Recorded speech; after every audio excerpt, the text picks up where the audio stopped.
down here in Coral Gables. And today is the kickoff of spring football.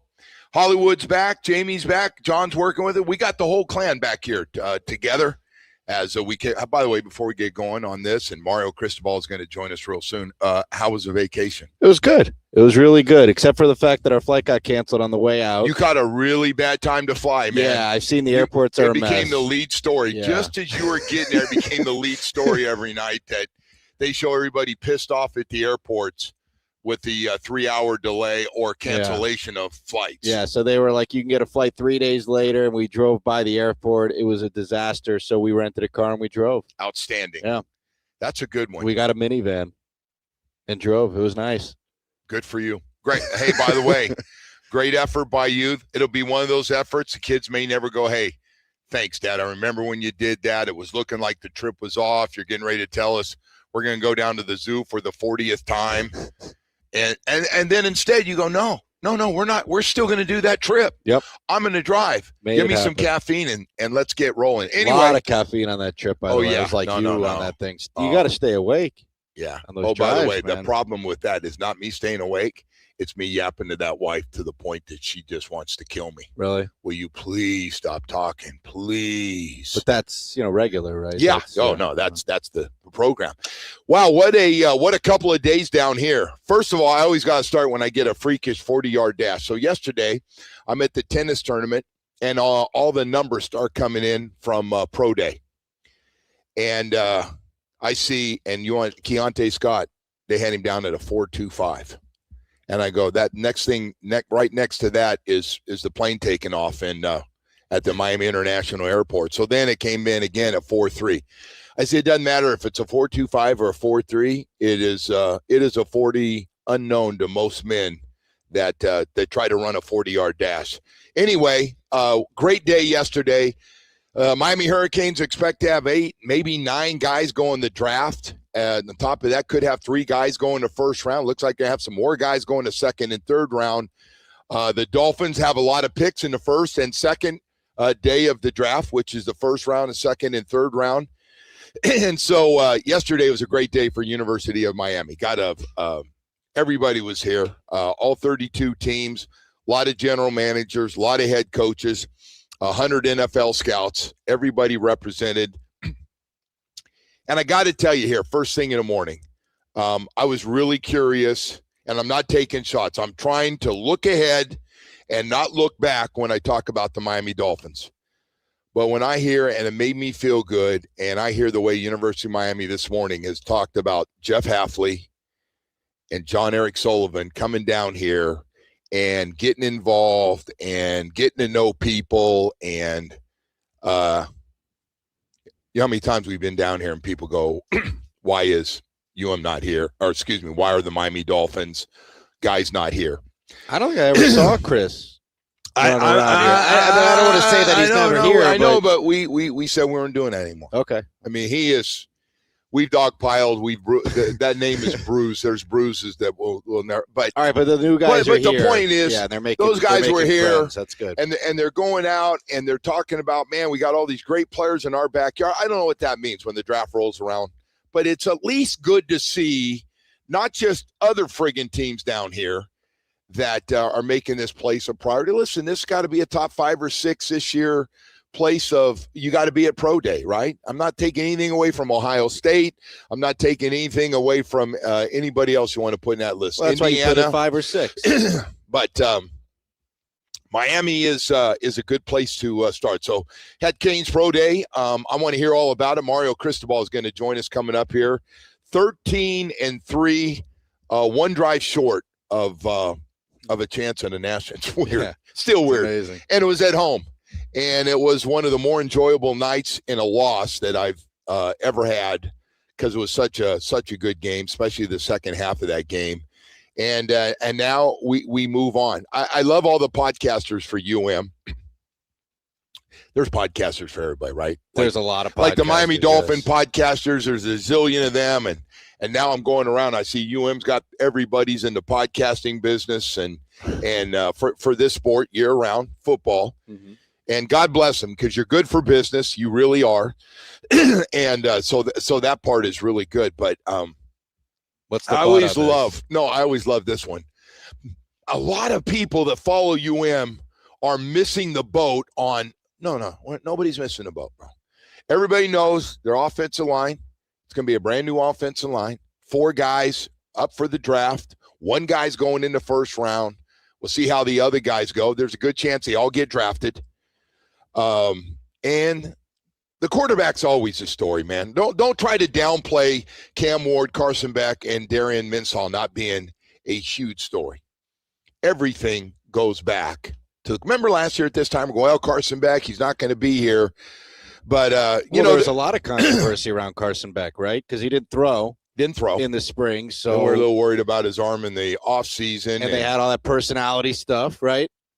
That was kind of up in the air. But so Carson ends up having a really good season. Yes. Not Cam Ward's season, but Carson Beck had a I'm going to get drafted season. Well, you don't get to where they got to if you don't have good quarterback play. Right. You don't get that far. Even at the end of the day, as good as the running game was, as good as all the guys, Carson Beck had a really, really good season. Now, hey, listen, we got another guy. It's guys are coming in here now. They want to be here. We got a darn good one coming off a really impressive year. Darren Minsall, 34 touchdowns, 6 picks at Duke. And the offensive line, there's going to be, hey, the pass rushers now, the guys were the backups now become the frontline guys. Does this team look, is it more about the pass this year? Because last year we had all the great backs. We had big backs. They're all back. And then top of that, we had this offensive line was just unbelievable. Can't say enough about the offensive line. 6'6", 325-pound average across the board. Mario, that is one of the biggest. I saw that. I was waiting for somebody to come out with, like, everybody's going, man, anybody realize how big that offensive line was a year ago? And they're talking about Brockermeyer and Markel Bell and Inez Cooper and, of course, Maui Noah, and just how good that group was. So I think it's easier now, and you'd have to ask Mario this, but isn't it significantly easier now to replace talent? Because you don't have to – go into the depth chart and have the guy, the freshman behind him, right? You could just go and you can pluck seniors and upperclassmen from all over the country. I think they have a very good team. So isn't it easier to do that now? Yes. So yesterday, as an example, NFL Network blew up this place. Mm-hmm. So if you're a junkie NFL, you're going to see that stuff all over the place. It's a great day. When you have the NFL Network and a little ESPN, and they're talking about your pro day and your guys, and then the draft. Mario's going to be at the draft. I'm guessing Maui Noah is going to be there. Reuben Bain's going to be there, and he's going to be with those guys, like Cam Ward being the first overall pick, and there's Joe up there and Mario up there, the president, the head coach.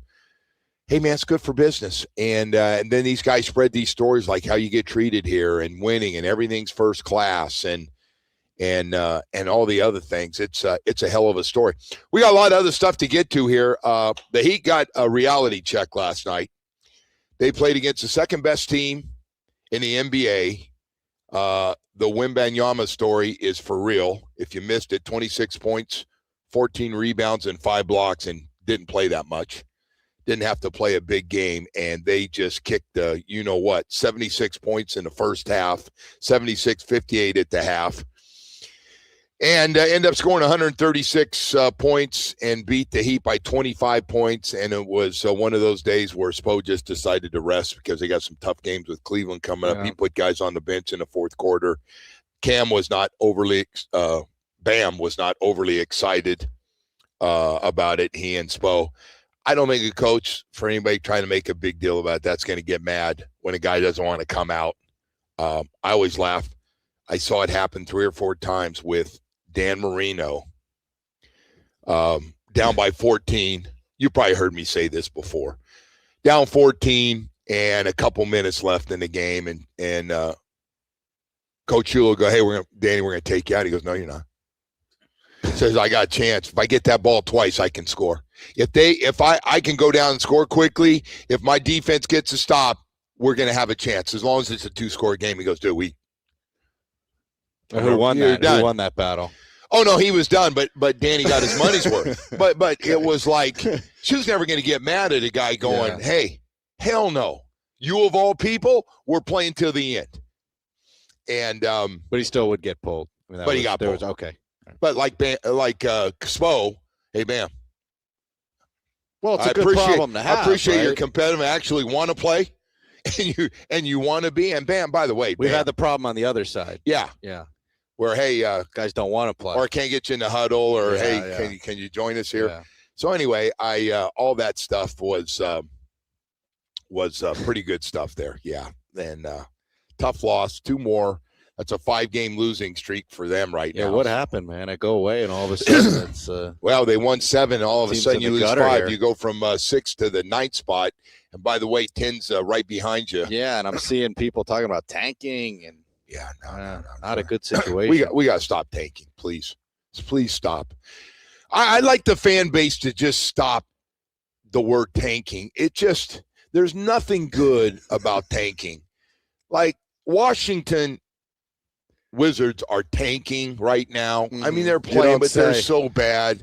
I mean, and like everybody getting mad at Bam. Don't be mad at Bam and Spo. Be mad at Washington for trying to be so bad. That's a tank. Give Bam 80 points. Yeah, that's a tank. But I just love, and you know, we go to certain things, we say, tank, let's tank. No, let's not tank. Go tank. You get your own kids team and go tank games and see how the kids like that. I just think it's like when you talk about it with the Dolphins, I just think it's like it's frustration and people searching for answers, right? Because nothing has seemed to work. And I mean, we did try to tank, and that didn't work either. We didn't tank because the head coach at that time says, and I understand, by the way, I happen to be one guy that whatever you think of Brian Flores, when they tell him, hey, we're going to play Josh Rosen, and, he's not really good, so this is a good move. Let's go ahead and play him. Hell, we gave up a 2nd-round pick. Stupid, by the way, 2 and a 5 for him. I don't give a stuff what anybody says. Good catch. But I will say this. Brian Flores said, I have seen Josh Rosen play. Thank you. It's over. Didn't play him again. And went into his team meeting, I know for a fact. Do you know whose decision that was to bring him in? And yeah. Is that Chris? Yeah. He owns that all to himself? No, he didn't own anything, but yeah, it was him. By the way, so I'm not trying to get you to take shots. I don't want to take shots. People are just getting up in the morning. They want to hear some good stuff.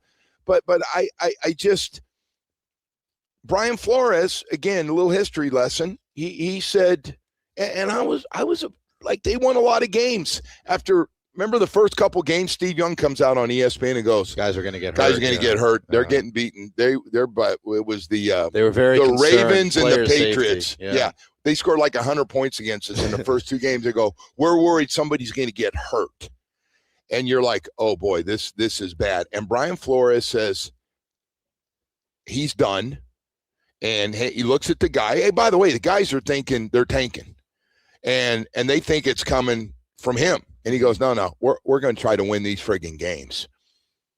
Puts the other guy in a quarterback. They come close. They lose again, like right at the end of a game. I think it was Washington, the Redskins at the time. Mm-hmm.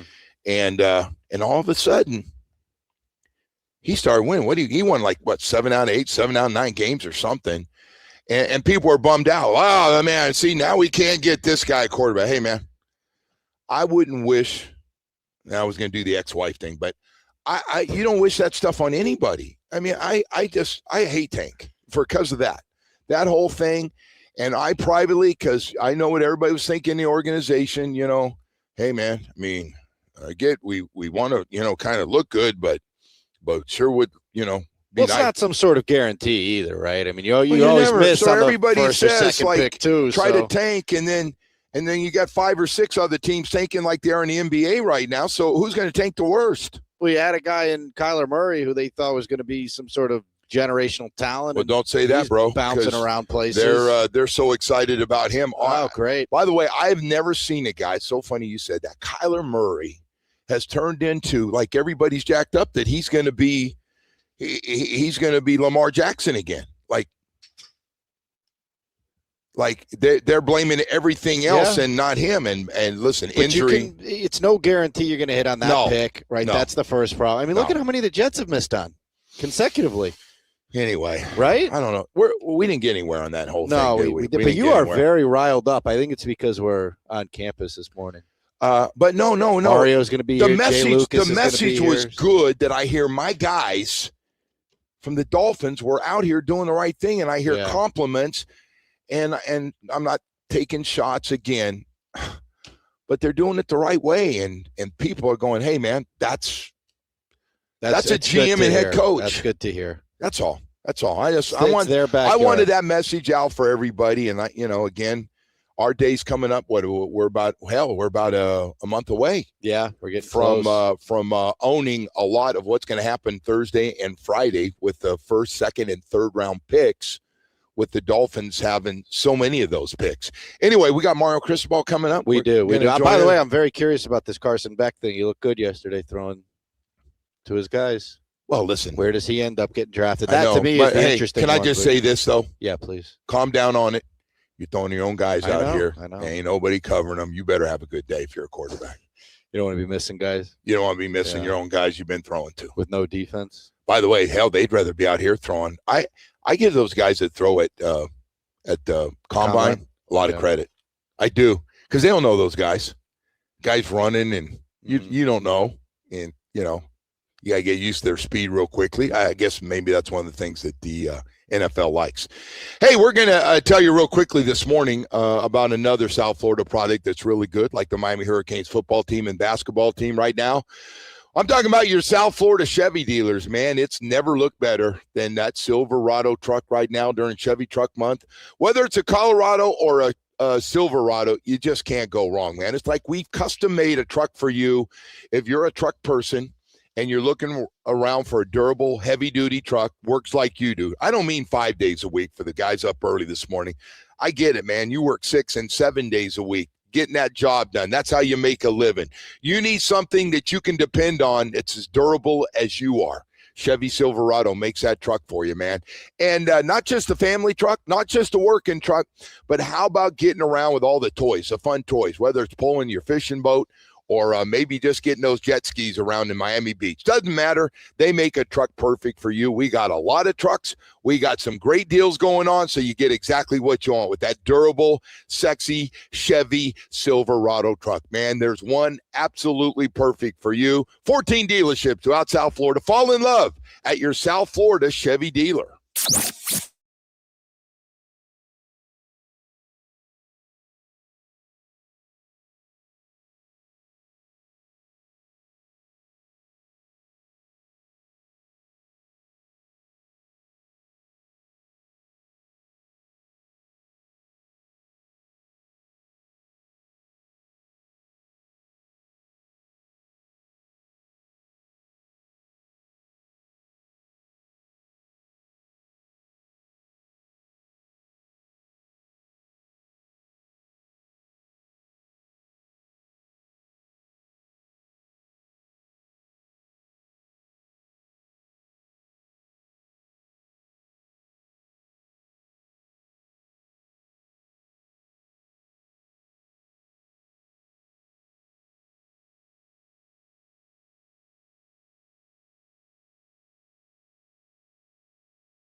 We'll see. And I know Carson's not here right now, but against spring football last year. But man, I knew you really liked this team, and you thought all the way around it was well balanced. And sure enough, you win 13 games. Now you come back and everybody's even more jacked up with this group. Expectations obviously a little different level now after being so close to a national championship. Yeah, and that's why we came to Miami. I mean, we don't want it any other way. And our expectations for ourselves are always way higher, much stronger than anything in the outside world can impose upon us. So, for us, it's picking up, not where we left off, but advancing to where we left off. And I think it's very clear to all our players, having reached a national championship game does not guarantee you will reach it again the next year. So it's all about the work. I mean, strength and conditioning has taken another step. The way that we eat, the way we sleep, the way we practice. I mean, it's competition galore every single day. And, brother, that ain't slowing down anytime soon. Well, we got a lot of things to talk about. And we always got to start with the quarterback, Darian Minsaw. Cam Ward, then Carson Beck, and now Darian Minsaw comes in. Man, what a year at Duke. 34 touchdowns, 6 picks.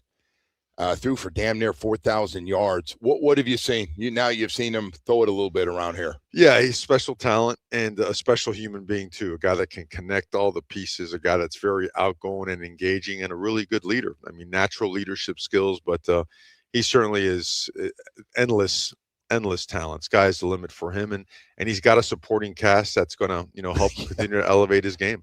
All right, and speaking of that, you're right. You have you get a transfer portal receiver who looks like he's just going to be unbelievable, 1,000-yard receiver for Duke, and Barkate, and now Malachi comes back off the unbelievable year. All right, so you've been around this for a long time. You've seen some great looking freshmen. Day one, we're out here spring football, and he's making a lot of catches, man. And it's like, and some of your guys are going, hey, it's for day one, and let's not, just watch it a little bit. And he's jumping up, but he did it all year, and in the playoffs, he never stopped.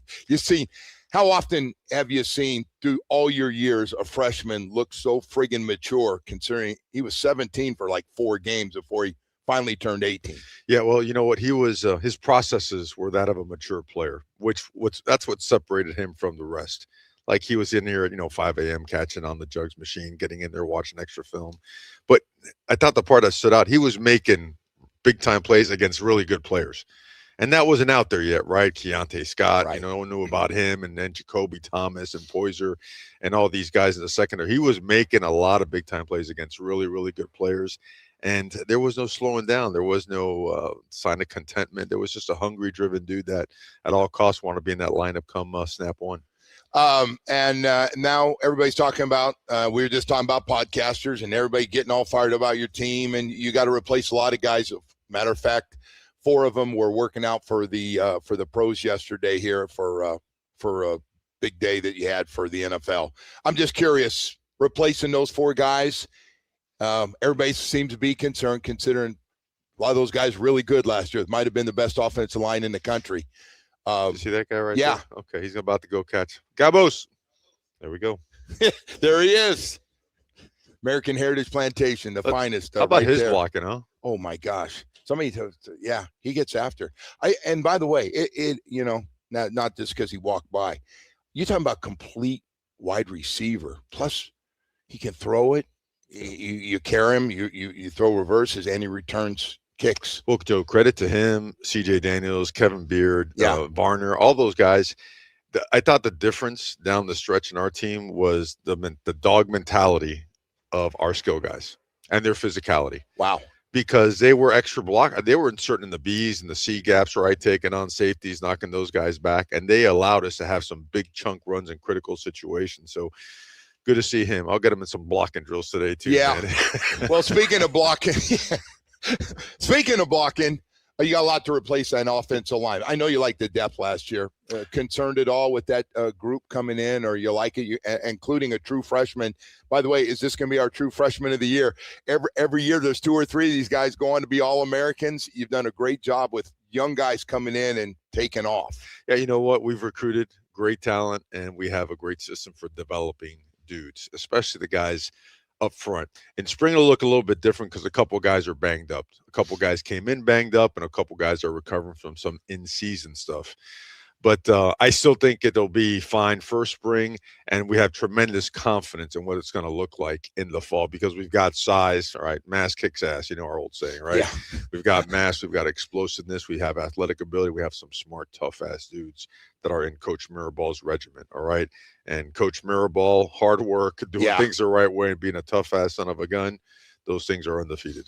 Tell me about Jackson Cantwell. Creature, 6'8" and then some, 332 pounds, but the right type of 330 pounds, athletic, tough, smart, a quick study. I mean, he's one of those autocorrect guys. If it doesn't go right on this particular rep, one simple whatever sound bite and bam, he's right back at it, and he does it. Tons of power, tons of, I like to call it recoverability. Could be in a bad position, bad hand placement for a moment, and then be able to recover, put a foot in the ground, get his hips in front of a guy and run him by the quarterback. Love his ability to knock people off the ball and finish long. Just has all the makings of an absolute elite guy. I think you'll be seeing him out here in a few years. Well, listen, I know I don't have time, so I'm going to bounce around on this pro day here real quickly. There's so much talk about all these guys, and there's so much junk. And if you're really good, they knock you down, and then it goes the other way for certain guys. So some of your guys are all over the place. But I got to tell you, man, the Mesidor Ruben Bain show, especially for the world, the country to see in those playoff games, from the first game to the championship game, were unbelievable. So much has been made about Ruben Bain in the arms. Mesidor age a little bit. You've seen what these guys look like and how good they can be at the next level. What are your thoughts on those two guys? Those are the arms that I saw tossing around the best offensive lineman in the country all year long for the past 3 years. So again, this is to me, football. I always say this: it's not a beauty pageant. You know what I mean? It's about playing the game, and these guys play the game a certain way. They do. When you look at Miami and talking to the scouts, the things that we felt most proud of is, man, Miami just plays different. And I'm saying, what do you mean? Levels of physicality, toughness, and effort. Complete maniacs chasing the ball on both sides. And those guys epitomize that. And that cannot ever be questioned. And who they're doing it against can't be questioned either. So you know what? Let it rip. Teams are going to have some absolute studs when they draft them, and those guys are going to be studs for a long time in the NFL. Do these guys, people asked me yesterday, hey, does Mario talk? Will they come up and ask you about certain guys? Is that part of the day? Relentlessly. Since during the season, but then after the season, every single day for hours. Yeah. And I believe that's my job too. Okay. To make sure almost just like the high school coaches talk to us about their players. Well, I'm talking to the NFL night and day about our guys and spending a ton of time around them, making sure they have the right Cuban coffee so they could stay up and actually watch the film. Right. Not to listen to tweets and all that BS out there. And then come out. We have them at practice, open practice all the time. Unless they're an alum of the team we're about to play, we ain't having that. You know what I mean? I don't need some guy leaking information we're playing A, B, C, or D. But aside from that, they're out here. They're in there in 1-on-1s, 2-on-2s, 5-on-4s, 7-on-7. All of it, and they have access to our tape. We want them to see our guys. We want to see them in meetings. We want them to open up their notebooks, see what type of students of the game they are. We are open access all day. Carson Beck, how'd he throw it, and how's he looked out here? Boy, a lot of people really like him. Yeah, he's done an awesome job. And you know what? Did a great job all year long. And to miss spring, to miss part of the summer, be able to do that. I mean, let's call it what it is. He's one throw away from being maybe one of the best to ever play at Miami, right? And so we're extremely grateful for him and all the stuff he did. And he had a great showing. And when people put him in that classroom and they pick his brain, they see how intelligent he is. He's going to have a tremendous future. Your two tackles from last year, Maui, everybody's raved about. You hear the guard stuff. Guys ask you about, he's one of the best, if not the best, right tackle, but he can also, if we got one in place, he can start at right guard. What do you say to those guys? Well, we cross-train all those guys. Oh, you do? They do. Francis could go in right now, and I call him Francis for never. I call him CC, but he could go in at center right now and snap and earn a starting job. He's that versatile because that's what Coach Mirabal does. I mean, he trains them all at least at 4 positions. If a guy can snap, he'll train at a 5th. Even he might not play in a game at a 5th position or even a 3rd or 4th, but they train like that throughout the entire course, throughout their career at Miami. Markel Bell, left tackle. Monster. Big.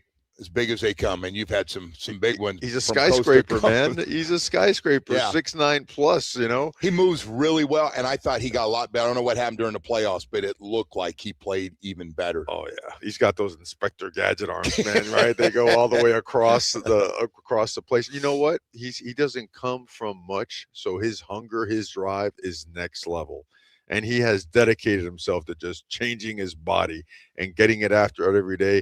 Tremendously smart. Him in a room. Inez, all these guys, and we love hearing this. The scouts say these guys are the best and most prepared guys that we've come across in the scouting combine. Yeah, no, it's incredible. I got to ask you, and you've always said this, with the transfer portal, as important as it is, and you've had great transfer portal guys. You've really hit the jackpot on the last couple of years. But you always make it a point to tell me that freshman class coming in is important. And you know, it's one thing to say it, but see some of these guys come in and play at the level that they've been able to play at. You got a couple of guys, you get a safety and a wide receiver, Bryce Fitzgerald and Malachi Toney. I mean, you talk about making huge plays in the playoffs. I didn't go regular season. I just looking at those last 4 games, how good they were. And that's been the case. You get 2 or 3 guys come in every year, and by the end of the year, as good as anybody on the team, just about. Roster, building a roster. Not going to change. You can't. And you know what? You're going to acquire players in any way you can. And you know me, if they're on the moon, we're going to go find them and go get them. But you never bypass the opportunity to pick a guy in the portal that's going to help your team. But you still want to be rooted in the high school ranks, right? Because those guys, if they could develop in your system and be around for more than a year 2, year 3, and sometimes year 4. I mean, heck, we've got Ahmad Moten coming back for year 5, Matt McCoy for year 5. How valuable is that? You know, Monterey's only been here a year, but he's going to have, another year of college football. At the end of the day, experience still reigns supreme, right? And if they're in your system for those years, tremendous bonus. Yeah, man, it's incredible. You're going to be at the NFL draft. You got a couple guys for sure look like going high in the first round, and a third guy should be in there. That's a big thing for you to be up there with those guys. Oh yeah, yeah. I mean, yeah, it's fun. It's great to see them, their families. I mean, those are the things we talked about in their living room. I mean, we talked about it yesterday, Joe. 2022, we get here, roster is, man, we're in bad shape, right? Yeah, exactly. But I remember those days outside of Hard Rock after some of those whoopings we took, and talking to Francis and talking with Ruben, and talking to Wesley, all these guys, and saying, look, man, I told you it wasn't going to look pretty now, but we're going to build this thing from the inside out, and you guys are going to be the ones that are the agents of change. All right. You got to have the guts to be the ones to do it. And now fast forward 3 years later, and look where it's going, man. Wow. It's amazing. Everything has just been great. And the playoff system and the playoffs last year were just incredible. Mario, thank you, man. I keep you for 2 hours. I keep you 2 hours. You wouldn't get, be able to go to meetings and work out and all the things you do. The tight end meeting room is set up for you. You got Coach Vitti, all right, coming from Army, West Point. I have met him. Yeah, I'm not. A complete creature, animal, a complete animal. So he's got you all set. He's got you ready with pads, with helmet, with cleats, with the day's game plan. You've got the tight ends on the right side for wide zone, duo, and tight zone. You. All right. So I'd be prepared if I'm you, man. All right. Senior Citizen Day with the tight ends. I love that, man. Mario, thank you, brother. Really appreciate it, man. You, man. Go Canes. Thank you, guys. Mario Cristobal joining us here this morning. First day of spring football for the Miami Hurricanes. And, God, they could have talked for 4 hours with Coach. That would have been about 5 beers or about 16 Cuban coffees probably. Hey, I got to tell you right now, man, a lot of guys going through it early in the mornings. You're getting up. Dr. Barry, Recovery Unplugged. Boy, we talk about getting off the road and in a funk and trying to get back out of it. Well, I'll just say this is a chance for you to reset when you talk about Recovery Unplugged and Dr. Barry and his staff. If your mental health needs comeback season, Recovery Unplugged Behavioral Health is here to help you with a beautiful mental health residential program right here in Fort Lauderdale. They've helped over 20,000 people nationwide with expert care, music-based healing, and innovative treatments like ketamine therapy for depression, anxiety, and trauma. Make this the year you put yourself first. Call 954-737-4508 or visit recoveryunplugged.com. New year, new you. Recovery Unplugged, heal out loud. Text W.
All right, welcome back, and a good morning to everybody out there. A lot of stuff going on here in South Florida. I want to thank, though, before we get rolling here this morning, Mario Cristobal for being with us. We're live and have been invited out here every year now to first day of spring football. So great being out here. Hollywood's back with us off a little Fired up was vacation. that guy. That seemed like a coach coming off a national championship game who knows he's got a good team. Correct. It's a good call. Right? He was smiling. He was in a good mood, man. Yeah. And by the way, the message was, if people are worried about 4 offensive linemen going to the NFL, He's not worried. He made a real clear, wait till you see the offensive line. That's what we're here to do today. So they got the number. Actually, one of the things I want to look at today, and I again, everybody's got their favorite thing, and that's the beauty of football. It's got a little bit of everything. But I do know the priority for him starts, and he said again today, is offensive and defensive lines. That's always going to be number one. He loves the big guys, especially at the 2 guard positions and 2 tackle positions. That's big to him. And you heard him talking about Jackson Cantwell. Came in, number 2 recruit in the country, or that's a large 6'8.5". You know what was 330. interesting that he said though too is how the receivers blocked as well. And no, that was a big thing. The running game was so crucial in the playoff. Yeah, right. And Fletcher had such an amazing playoff for them. And Fletch, by the way, that whole room is back. The offensive line is with. I'll take one of those, Cam. That looks good. It's got caffeine. I'll take it. You sure you need more caffeine? Bro, I can't have enough. Okay. People watching on here think we're in an earthquake because you keep slamming the table. You're so fired up. Sorry about that. I apologize. Still getting used to I always forget. So if I say or do something really stupid on here, you're in for a little entertainment. The first segment, you stood up and I did a D's nut. I did a D's nut deal. I'm sorry about that. I apologize. That's okay. I'm still getting used to this world that, I'm just. YouTube is uncensored, so you can do whatever you want. Well, listen, he is. It's gonna be fun. He's got some guys, some true freshmen coming in. All but one guy. 29 of 30 of the true freshmen are here. One guy couldn't get out because it's a private school thing. They don't let you graduate early. But and then you got the transfer portal. I didn't get a chance to get in. Listen, man, I got limited time, and we had a combo of pro day I wanted to get to, as well as this spring football, and we'll have Coach on hopefully a few times, and we'll come back out here and get caught up. But this should be one of the most, if not the most, electric offenses you got in the country, right? And you look at the skill position guys, you look at the quarterback. This should be a very high-powered, high-scoring offense. Yes. You got some receivers that are big play guys. You got the running back room is back. He added through the transfer portal a guy that they felt they needed more speed down the field, more separation. And then you got 2 guys underneath that both went over 1,000 yards. For maybe the first time I can remember here at the University of Miami, 2,000-yard wide receivers on the outside. Obviously, going to have to share the football a little bit. You only have one, and still going to want to carry it a lot and run the football. He's not going away from that. That's going to be important. But this is going to be fun, and then on top of that, it's going to be a big day for UM next month when that draft comes around. Yeah. It's just good for business when. But you were right though about expectations too. I know you asked Coach about that, and it is different, right? It feels different. Well, here he ain't hiding from it. You make a run in the playoff, and now that's kind of the standard, right? Yeah, I think anything less than that would be a disappointment. Yeah. Hey, if there's one thing, and I don't know, I didn't ask, but, you could have had 1 or 2 of those offensive linemen come back. Markel Bell could have come back and freed up one of the other guys to play, but he doesn't seem – he goes, no, we got plenty at that offensive line. Don't. If people are worried about that, we'll give them something else to worry about, but I wouldn't worry about that.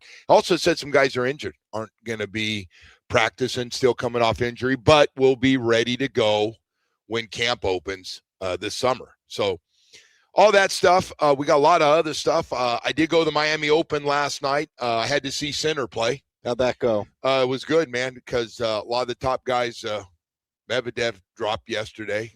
Big Medvedev fan. Any Americans left? Yeah, we got a bunch, actually. Tiafo, Corda, Fritz, Paul, and Alex Mickelson is still gone. I don't know much about him. Mickelson?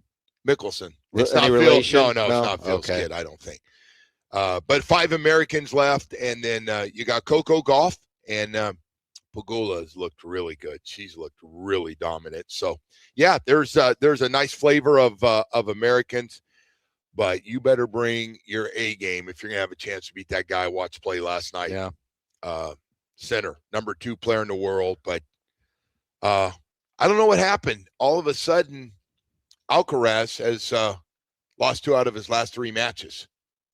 He lost in the semifinals at the Indian Wells, came out here to lose early in this tournament the way he did. Maybe he's not focused. They Corda. saw him out at the Heat game. Yeah, I think a lot of people, they were the opposite saying, of Jimmy Butler, right? They were out saying, at the Heat game. They were saying he's a little focused and loves Yeah. Miami as a young guy that got money in his pocket. And he's a young guy that had some money in his pocket, might have caught up to him a little bit.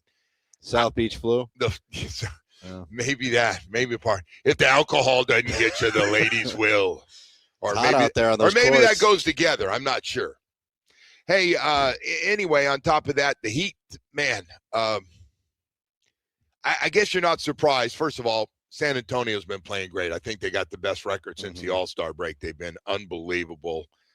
Man, I didn't expect them to be sitting here 54-18. Maybe the biggest surprise for you? San Antonio? Yeah, I thought they were going to be good. I mean, hell, they got a few really good players over there, but they do. And the biggest surprise is the Heat are back to where we sneaking. were, right? They made that little run, and they're like, all right, starting to feel better about this group again. What a roller coaster season, though, right?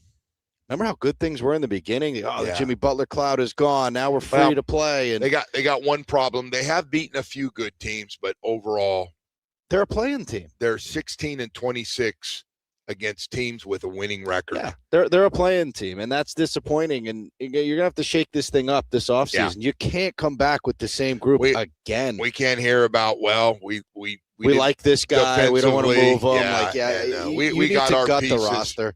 And I I'm don't not know saying about tank the whole thing. I don't know if you need but to who do on that. the team would you not be willing to move? Well, you know who stepped up? Bam is actually minus last night was not very good, but I think Bam's a great player. You know my thoughts on Bam, but he's a number 2.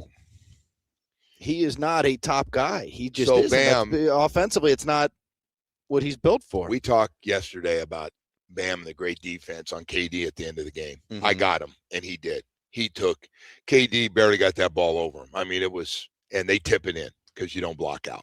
They tip it in, they win the game. But no. It's and they had everybody back last night. Now it's going to be, certain guys can't play together, and this guy can't defend, and this guy's inconsistent, and but you're late in the year saying these same things that we said early in the year about these things, and I just don't think there's anyone on this team that I wouldn't move at this point. I'm with you, and I would love to keep Bam if possible. I keep Bam, but you gotta shake this thing up in a major way. They won't touch Bam. I wouldn't think so. I would think Bam is like, no, you can't have Bam, but we'll talk to you about anybody else on this roster. Anybody you like coming off the bench in the starting lineup, tell us who you like. And it's time, though. It is time to shake this thing up. It's disappointing. And they got their ass kicked last night now. Yeah. Make no mistake about it. Spo's pretty honest about it. Like, they beat us every way possible in that game last night. Hell, it was 76-58 at the half. And that's the other thing. Recently, how many halves have they given up at least 75 points? Yeah. Jeez. That's a this lot of ABA points. Basketball, man. So they'll probably... like I'm watching Artis Gilmore and Doc run around out there. I think they'll have a decent shot to get out of the play-in, and then they'll lose in the opening round, and that'll be that, man. Well, they got 10 games left now to try to get this thing going again. And by the way, Cleveland, 2 games coming up this week. We got Cleveland tomorrow in the first game, and then 2 days later, a day and a half later, get after it. I was told we have tickets to one of these games, by the way. Yeah, we've got tickets to the Wizards game. Yeah. Hey, we got 7:00 hour coming up. Maybe Bam will go for 90. Break the record. Hey, man, don't be mad. Don't be mad at Bam. No. The Wizards thing's a joke. I saw they got in a nice little brawl the other day. Well, at least they can do something. Showing signs of life by Life, fighting. They're yeah, like showing Major League or something. those guys. Yeah, holding guys out like, hey, you're not quite ready to go. Hey, well, we got to tell you right now about Atlantic Men's Clinic, ED, low T. Man, I just say this to every guy. Somebody asked me yesterday, man. Oh, Vladdy goes, Jay, Joe, man, are you embarrassed talking about ED and low T? No, I had it. I had full-blown low T and ED. Yeah, I had my energy level was shot. Couldn't keep my eyes awake going home, constantly tired, didn't want to do anything. Gained about 25 pounds from that. And then OED snuck in there, and it was hit and miss, and then it was just miss. Nothing was going on in my bedroom. The wife was safe, man. It was depressing to go through. It really was. I don't know how else to say it to keep it clean this morning. But I do want to tell you, man, I went to Atlantic Men's Clinic 2 years ago. It's been 2 years. I went to Atlantic Men's Clinic. I got the PSA test. I met with their professionals, told them what was going on or what wasn't going on. And they looked at my numbers, put me on a program. I got started, and within a couple weeks, it's incredible, man. The whole thing is just amazing. I can't say enough about my experience at Atlantic Men's Clinic, how good it was. They've got 7 locations in South Florida to serve you. Brand new location in Hollywood. I go to Plantation. They're great. Hey, man, they take care. They knock out ED and low T. If you're gaining weight, you need to lose weight, they can help you. Recovery time slow as you're working out.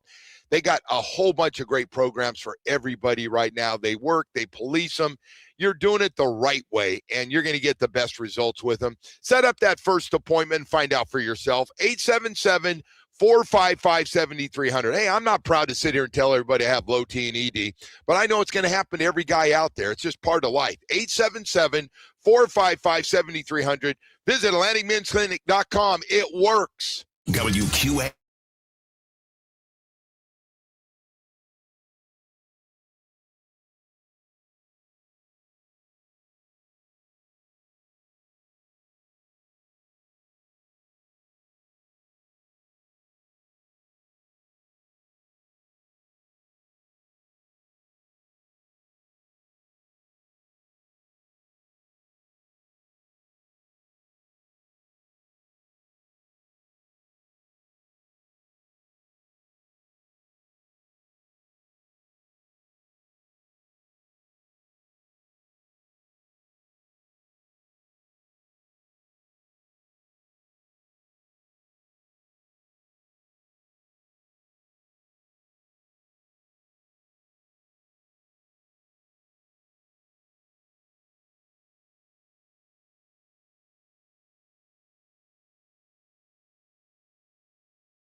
to the Joe Rose Show here on 104.3 FM, WQAM.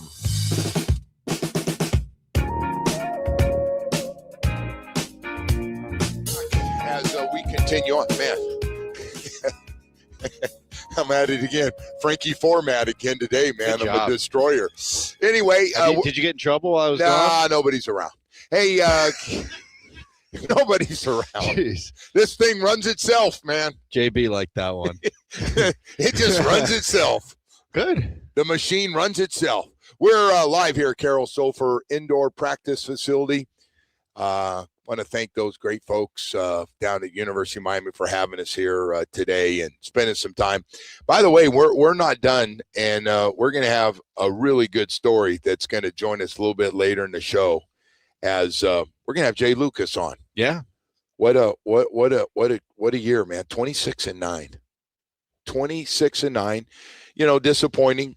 Lost to Purdue. Got it close at the end of the game. Purdue's really good. Oh my God. Most they got efficient some offense players. in the Yeah. country. They have some players. It was a relatively tough draw for Miami, especially, you know, having to play teams that were essentially home games, but That's all right. it is what it is. They took, I'm not, they no took care of excuses, Missouri. I mean, that was. well, Missouri was not. I know, but that's you a know. good. Still, Missouri was about as good a draw as you could ask for, right? Because they were one of those SEC teams that didn't deserve to be in the tournament. But then you got Purdue, who was very tough. But what a yeah, Yeah. you're right, man. To take a team that an entirely new roster, yeah. and have that much success, Yeah. that's hard to do. Yeah, no. Everything about it was great. We have some coaches down here that get the new world that we're living in college sports. We got a president that understands what we're doing. If you're going to listen, if you're going to do it, you're going to do it, especially if we're just talking, well, basically all of them. But if we're talking basketball and football, it's a business. And it's professional, and you got to decide if you want to be part of it or not, whether it's a 17, 18-year-old or 23, 24, 25-year-old, because that's just about what you have to do now. And Well, he's been the President Echeverria has been the most important piece to all of this. not even close. He is the most important piece to this whole puzzle that Miami has put together. We have a president behind the scenes that said, if we're going to do this, what was it? Kirk Herbstreit came out and said one day, hey, Miami's got to decide if they want to do this. You can't do it half-ass. You're either going to be in and look like the old UM, and you're going to have to do what everybody else is. You're going to spend more money on your coaches to get good coaching. You got to get better facilities. I mean, he went through the whole thing, and the message was heard. And in steps Joe Echeverria, the president at UM, and with support, and then brought in some first-class frontline guys to run these things. Hey, listen, man, I think this thing with Jay Lucas is a home run. I mean, for this system and contacts he has and how this thing's being played, this is the way you have to do it. Well, it's the best hire in the country in college basketball, right there. I don't think there's any debating that. But you had a guy that is used to winning, right? He came from winning programs, and he came in here and brought that same winning mentality. And I think he got in the pipeline of how this is done, and he's seen the biggest guys and how they do it. Yep. And he's been on that bench to see it, including the Duke bench to get a feel for it. So anyway, you brought in a nice mix, though. You had a few transfers that came in that ended up being, you know, as good as you could have hoped for, right? Yeah. Malik Renew, Trey Donaldson, those guys were fantastic. And then you got a couple of freshmen that played huge roles on this team. yes, So, yeah, it's a nice mix of guys. good stuff across the board. Hey, so yesterday was Kane's Pro Day here, which obviously when you hear there's 100 NFL scouts here, a lot of GMs and head coach, including Miami Dolphins head coach and general manager were here.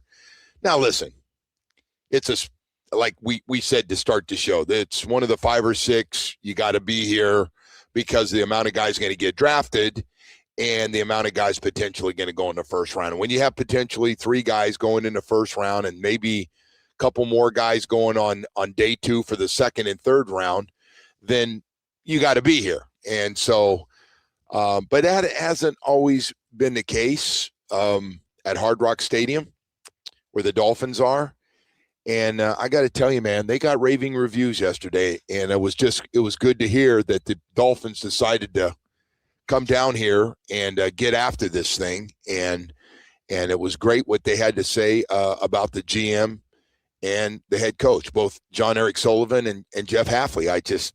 Hey, man, I got here, and first thing I did this morning, I said, all right, how are my guys? I said, oh, my God, unbelievable. And so we were talking to the guys down here. It was great. Wanted to know, hey, they understand this is in their backyard, and they want to know more about these guys and build a relationship to do it. And so Mario had a lot of great things to say about those guys, and I thought that was very encouraging to hear that. Yeah, right? man, I didn't have a That's chance good. to get into all of it because again, it's between Pro Day yesterday and today in a 12-minute segment is kind of hard to get everything in there. But a lot of draft picks, right? And you were telling me, what was it? Omar said too many draft picks. Was that I'm not going to get. Yeah, he did say. I'm not trying to get you going this morning, Yeah. but Yeah, draft picks are good when you're trying to build it, right? He had two things. Theoretically, they're good. He had two things to say. Like, I've never heard anybody complain and go, I think we have too many draft picks. This is not good for business. Seriously. Well, I go, what? The 25 or 26 coaches they have can't handle too many young guys. Mm-hmm. I mean, we act like they're like 12 years old, Like, no, these guys, the upside of your the biggest upside of your football team, you know what you're getting when you get a free agent. You got a pretty good idea how good he's going to be. The upside of getting guys into your system is through the draft. And the second thing Omar said, I'm not going to sit here and pick on Omar, but okay, he got going on, well, I don't know if it's the scouts. Jamie, how do you say that? He said it's the general manager's not responsible for the scouts. Yeah, something like that. And he also was harping on, too many rookies is a problem. Yeah. I've never heard that one before. Yeah, no. Yeah, so wouldn't, theoretically, wouldn't the GM would be like the boss of all the scouts, right? Wouldn't they be like, he's That'd be like correct. their direct boss, right? Actually, it's funny you said that, Woody. The GM actually oversees He's the everything direct over boss, there. right? Yes. Yeah, okay. Actually, if he wanted, he can even call in his head coach and go, hey, let's talk about some things and, and respect of the head coach and GM. Now, listen, that according to where you are is evenly matched in some places that have a proven track record together. But look, I have no idea how these guys are going to draft. They come from a good team. They come from a good drafting man. They do. They come from a good team. Let's just say they went to a good school to learn. But if they hit on these picks, if they do it right, you could have something here. Yeah. They botch it, then we're back where we were. But they have to have with this draft, and they know that. I mean, they got 7 guys in the top 93 or 94 picks. They understand. Let me hear you say it. They got to be frontline guys. Starters. Yeah, they starters. can't just we can't go in. We can't have this whole group next year at this time because they're all going to be back for a second year, and we can't be going. Man, we drafted 11 guys and 7 in the first 3 rounds, but we're not sure how good they are, and that's what we're saying about this group from last year.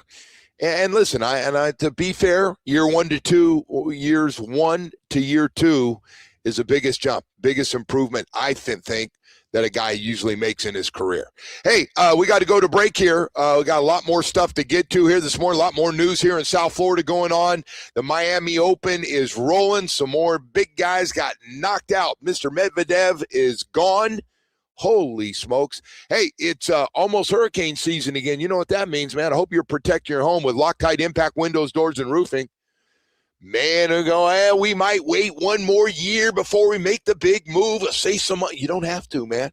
Loctite says, oh, no, you got no leaky roof. Replace your old roof now. You can pay us later. Loctite Impact offers the highest quality roofing materials with lifetime warranty plus thousands of 5-star reviews. Save big on their legendary state-of-the-art Impact Windows and Doors. Impact Windows as low as $6 per window per month installed. Don't wait for the next storm. Visit LoctiteImpact.com. Again, LoctiteImpact.com. You can call during working hours, 954-500-LOCK, and they got a great staff to answer all your questions, get you started, have somebody come out and meet with you, and get rolling. They cover all of South Florida. Very competitive prices. Do great work. It's Loctite Impact Windows, Doors, and Roofing.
with the kids, family. Jamie back with us. Jamie, by the way, if you don't mind me asking before we get going. Oh boy. What? Go ahead. How's it going? How's the dating app thing going? You know, I've been a little cold. Very honest, man. I'll give it to you straight, Joe. I've been a little cold lately. You know what though? He's like the Heat. He's hot and cold. That's very true. It's been a little bit of a roller coaster season for both the Miami Heat and myself. So the good news for you, not to get into your business, but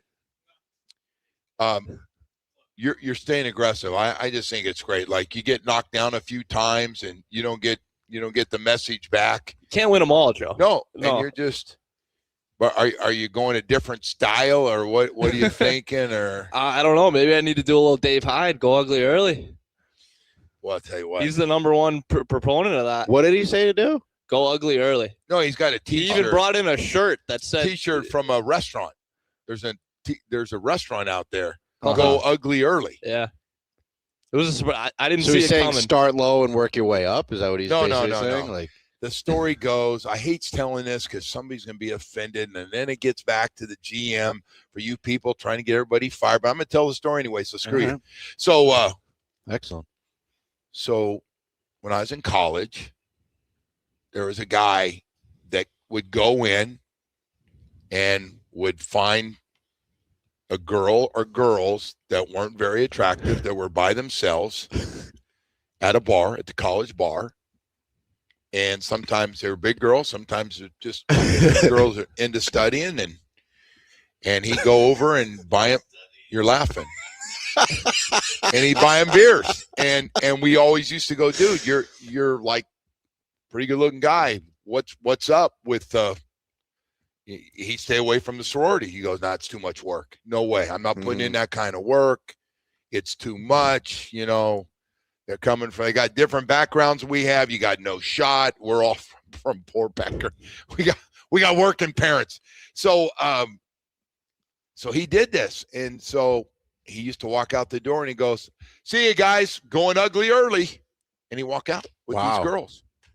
And he'd leave early.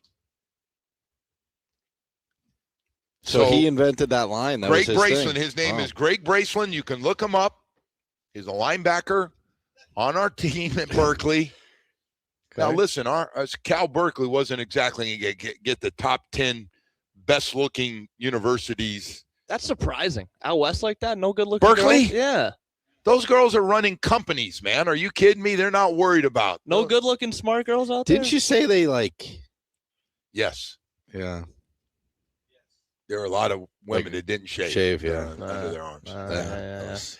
Never a good that's sign. gotta be I wonder rough. if that's like an old school thing or if that's a Cal Berkeley thing. Yeah, it's a Cal Berkeley thing. Okay.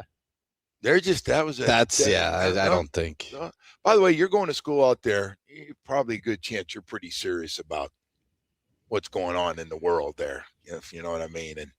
But this guy, but man. If you see that though, like, but I got to tell you, I don't know how he got. And I hope I didn't offend anybody. Could you imagine? I'm not trying to offend anybody, but I will tell you, it's as true a story as I've ever told. With the like unshaved armpits. I just couldn't imagine like that. It's just so gross to think about. But by the way, and during the summer, how could you go through with it at Berkeley in the summer? Right? No, at Berkeley in the summer, you go, wow. I mean, I didn't grow up that way. JB's gonna throw up over there. I'm not trying. Disgusting. I'm not trying to be funny. I'm just telling you, 70s at Cal. That's we all. just ate. We just ate. So what was it, like a protest? No, it was just. They just let it women, hang out there. It was just really smart girls. Not that smart. Yes, they were. They went to that school, and but they were into their different. That was a different deal, but Greg Braceland, man, that dude, he did that. So that thing stuck with me. And then, and now there's a shirt out. And so Hyde gave me a shirt the other day. It said, did he? Go ugly early. And I went, oh my God, my buddy, I'll never forget that. And, I'm the dumbass that stay around into the night with this gap between my teeth. And sometimes by the end of the night, I had to see if the girl would buy me a beer. Mm-hmm. And then wait, and then they go, oh, guys, nice seeing you. You're such a nice guy, and they leave. And I go back to fraternity guys. I had no shot. I went through a lot of that. So that's all, Jamie. I was trying to tell you, man. Wanted to let you know. He's on a cold streak, apparently. Yeah, that's all. I'll get back on it. You're fine. Find the girls with the armpit hair. Dude, I'm just taking you I don't back. know if I was just trying to say. Oh, you took us back, all right. I don't know if I could do all that now, Joe. Got to have some kind of standards here. That was a different deal. I'm telling you, that's a little different deal. I was sharing the 70s with you, man, when the protests were going on and the little mini demonstrations at school. You weren't a protest guy, were you? I wasn't a protest. Hell, I didn't know what they were protesting about. Yeah. Half the stuff. They get on some things out there, but that school was freedom of speech and freedom to do. They were hell. I told it they'd burn a flag a day, going to camp to going thing. It's kind of I go, man, you didn't tell when you were recruiting us, Mike White, you never told us about this other stuff that was going on. It was kind of crazy stuff. Anyway, didn't it come down to them and BYU though? No, I didn't. Because BYU would have been tossed in a week. BYU, So, that was boy. You talk about from 1 week to the next on a recruiting trip. How about that? Didn't you say they had like a book or like a code or something? The Mormons at BYU have a book, and it's strict. Yes, you get caught with a girl in your room or a girl with a guy in her room, apartment, dorm, out of school. How do you think Joe Rose would have fared? Not well. BYU. No? After being a little tied up for the first 18 years of my life through the Catholic Church and my parents, probably not very well. But did they really enforce that, I meant though? that in a good way. Not in a bad way. If you're like an athlete, did they really enforce that? At BYU? Like, they got some top-tier players over there. Why don't you look at some of the athletes who've been kicked out? You can see it. Someone They just tells me- recently had a guy in the last couple of years get kicked out of the school. The Was he quarterback. good? Yeah. I think it was a quarterback a couple years ago at BYU. So you're saying Zach Wilson followed the Mormon code while he was there? He was a BYU guy. Yeah, and They own a top picks in the NBA draft over and there. I'm guessing Zach Wilson did pretty well with the ladies, including the wife, the woman he just married. Very, very pretty, beautiful woman. Met her. But in, that's against the Madrid. code, isn't it? So They're how married. No, but he was when he was at BYU. I think if you're married at BYU, it's different. If Isn't you're married. isn't like half the it the doesn't have to population, do like, with you're married? married. Yes. Yeah. But they can have multiple wives, why right? are you asking me? I'm sitting here as a No, That's Joe, the thing, Joe right? is- sitting here Joe's as like right. a part-time Catholic, and you guys are asking me about like Mormon stuff. Dan, Joe- Dan's going to help us. Dan, what Dan's trying to help us here. Joe's right. They did kick the starting quarterback off the team, ended up at Tulane. And then a couple of years ago, remember a guy admitted to having sexual relations with a girl, and he got kicked off the basketball team, and he was a starter. Thank you, all day Dan Day, right there. Wow. I'm shocked Sexual you don't. relations No, get you kicked off the team. But That's now, terrible. to be fair, if you're married, and those guys do get married early, that's different. But they do good. have more than one wife, right? No, That's I their don't- thing. No, it's illegal now. No, that's It's bro, illegal now. Now you're getting Yeah. stupid. Oh, Now man. you're getting. I'm not getting in it. that's You've rough. been watching that show. There's that show. What's Yeah, where the guy's got like 10 yeah, wives. he does. He's What's it got them called, in like different rooms. Mormon wives or Sister whatever? wives. he's got 'em in Sister different- wives. Yeah, he's got them in different rooms. That was weird. I watched that just the other day. I watched that show. God. Anyway, hey man, we got to get back to sports here. Are you done now asking me questions from Berkeley? You did this. You started this by asking me about. All I said was I had 5 recruiting trips, and one was the Cal, and one was the BYU, and there couldn't have been 2 more different universities than those 2. That's all. And I mentioned the ugly early, go ugly early T-shirt. I'm not trying to be funny.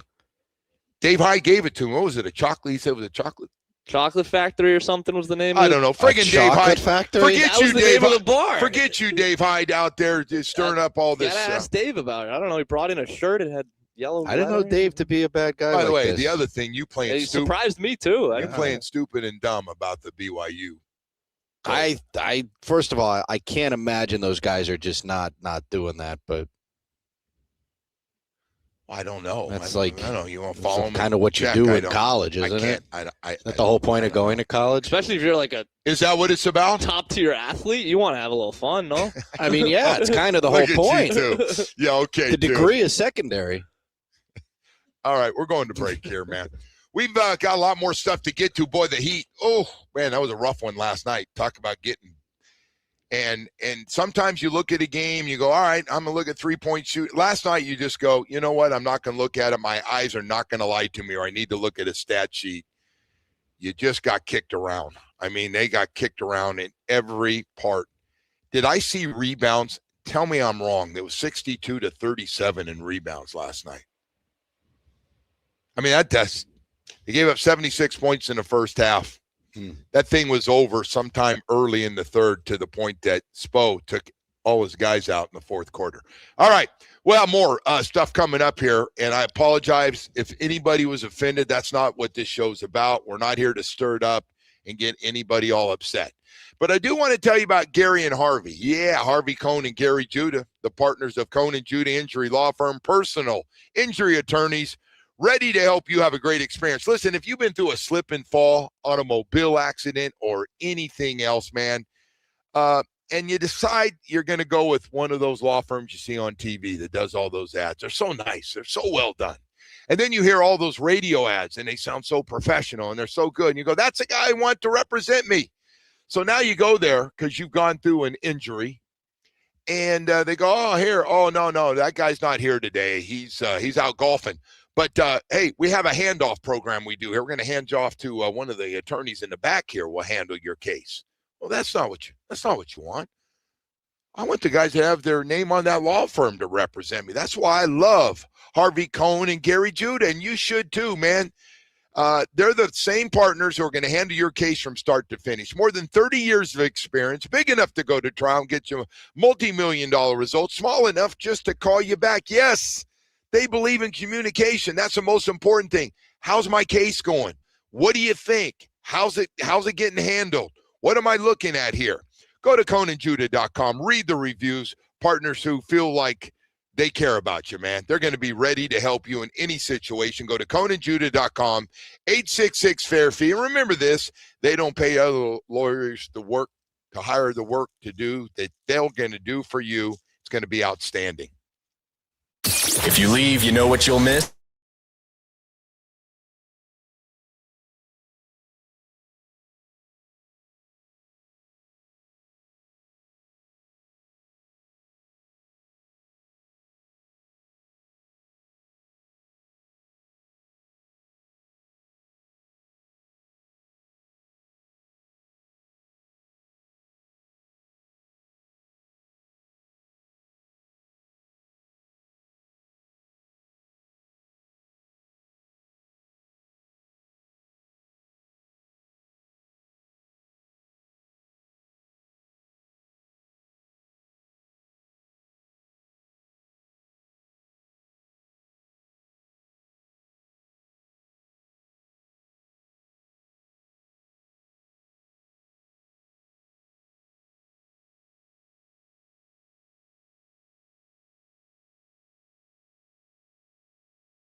All right, welcome back, and good morning to everybody as we continue on. You're not doing Hollywood's headlines today, huh? Not today, not out here. No, I just wanted to make sure you're back.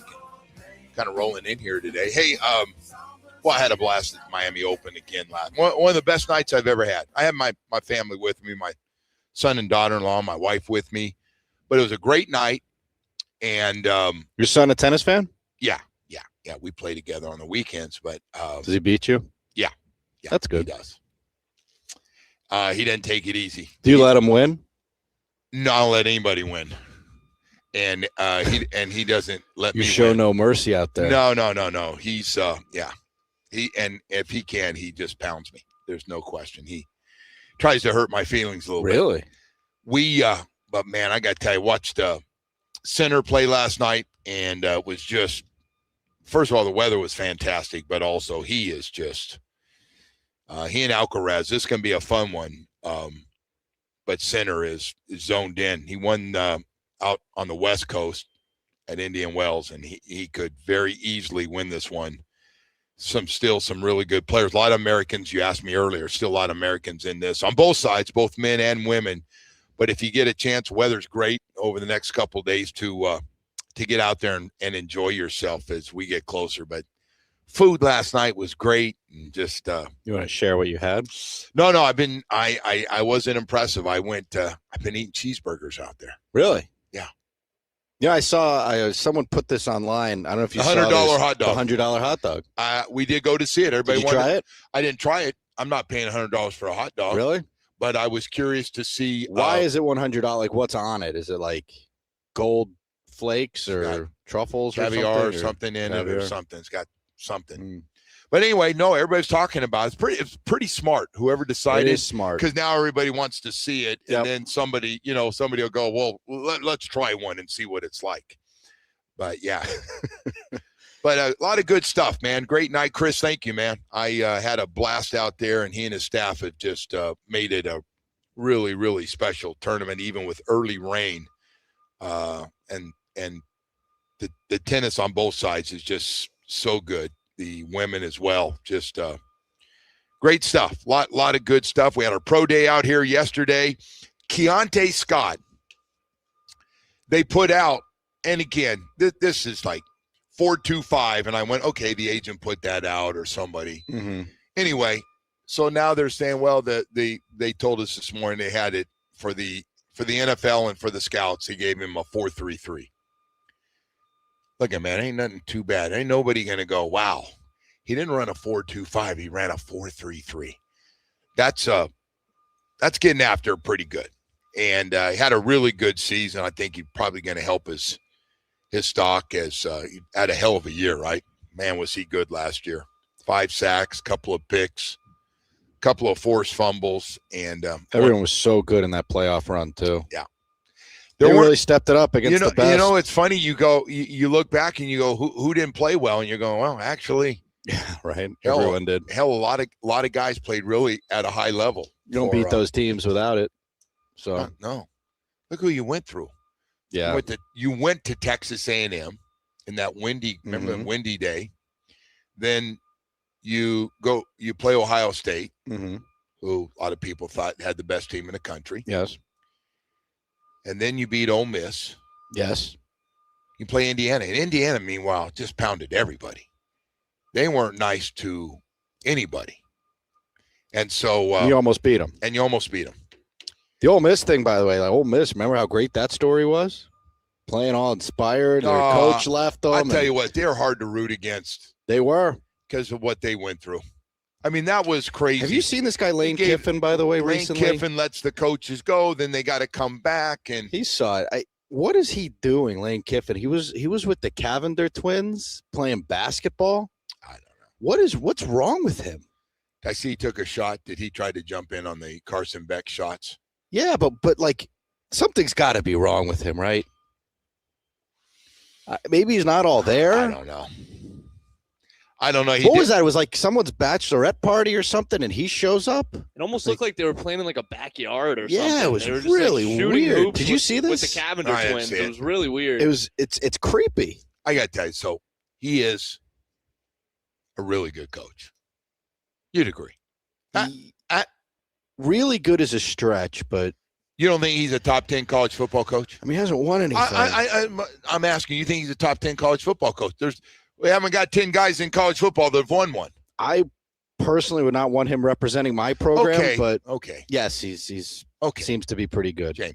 I don't know. I wanted him. Remember when he was up for the Florida job? I wanted him at Florida. You don't think Florida backed out? Yeah, that's because their program's in shambles. dropped out? They dropped out when they found out they weren't going to get him. Well, Lane was playing games. He's going to come. He's going to stay at Ole Miss. He's going to coach the playoffs. He's not going to coach the playoffs. He was all over the map. So you guys went to Division II and found the best guy. Can I be honest with you, though?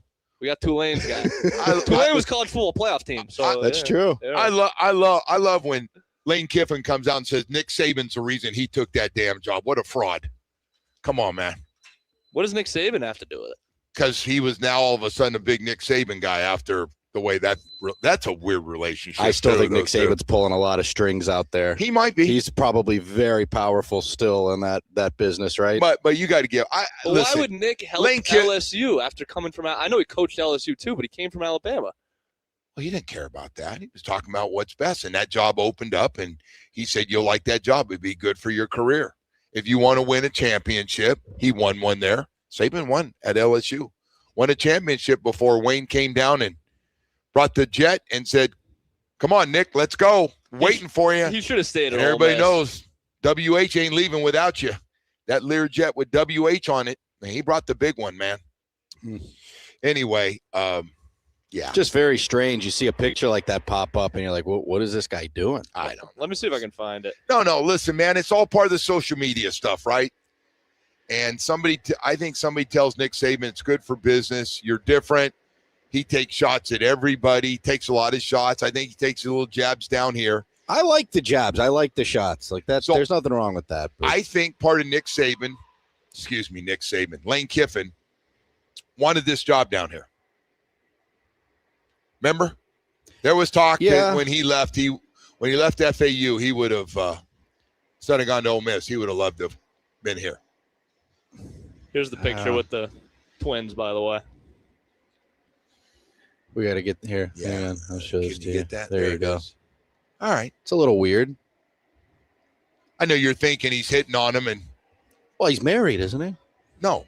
He's divorced. He's divorced. You didn't see the documentary. They're all back together. I didn't see this documentary. They're in Ole Miss, and I'm going, oh, my God, he's got the kids from California back.